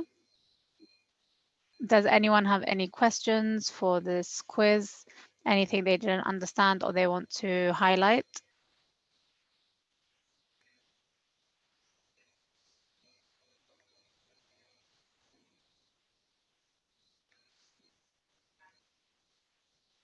Okay. So that's it from my side. We've come to the end of the training. Kim, is there anything that you want to add? Okay, thank you, Monica. And also, we would like to thank you, Miss Jumana and Chef Mohammed, for giving this lecture with us. Thank you so much for your time. Before we close, would you like to add anything, Miss Jumana?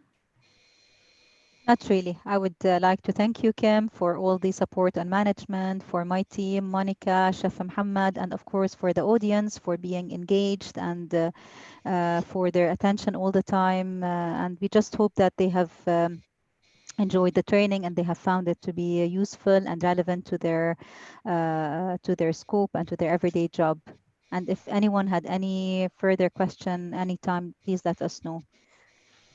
Thank you, Miss Jumana. Chef Mohammed, do you have anything to add?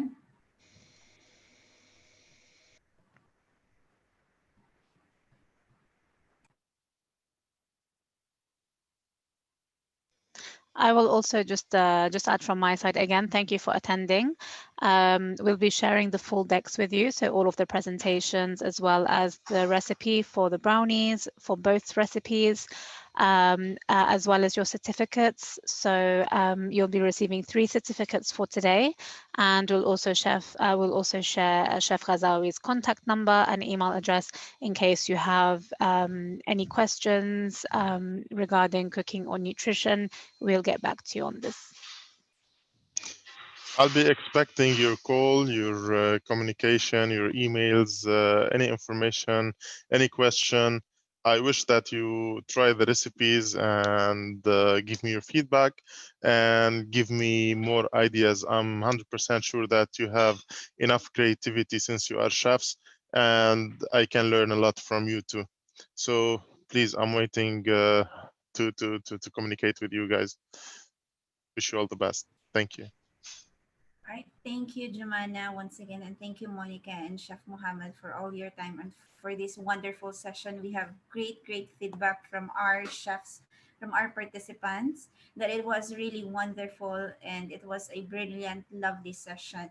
Once again, attendees, on behalf of the Keep Health Treatment Undertaking Services and Nestle Professional, we would like to thank you for your time, for taking this time to stay with us until this hour. Please note that our session for today is being live on YouTube account and the Facebook account of the Keep Health Treatment Undertaking Services. The recorded session will be available in our YouTube channel in the coming weeks, but for the meantime, the live session will still be there, uploaded in our YouTube channel. Again, as Monica said, you will be receiving 3 certificates. One is from Nestle, one is from Department of Health, and the other one is from Highfields International. We will also be sending you the copy of the presentation in PDF form along with your certificate once you have finally submitted the evaluation and the post-test of the course, which we will be communicating with all of you in the coming days on your email address. So please anticipate and expect an email from us in the coming days for you to know the process of getting your certificates and the copy of the presentations of today's course. So once again, everyone, thank you so much for attending and for our panelists for today. We hope to everyone to stay safe. Thank you and take care.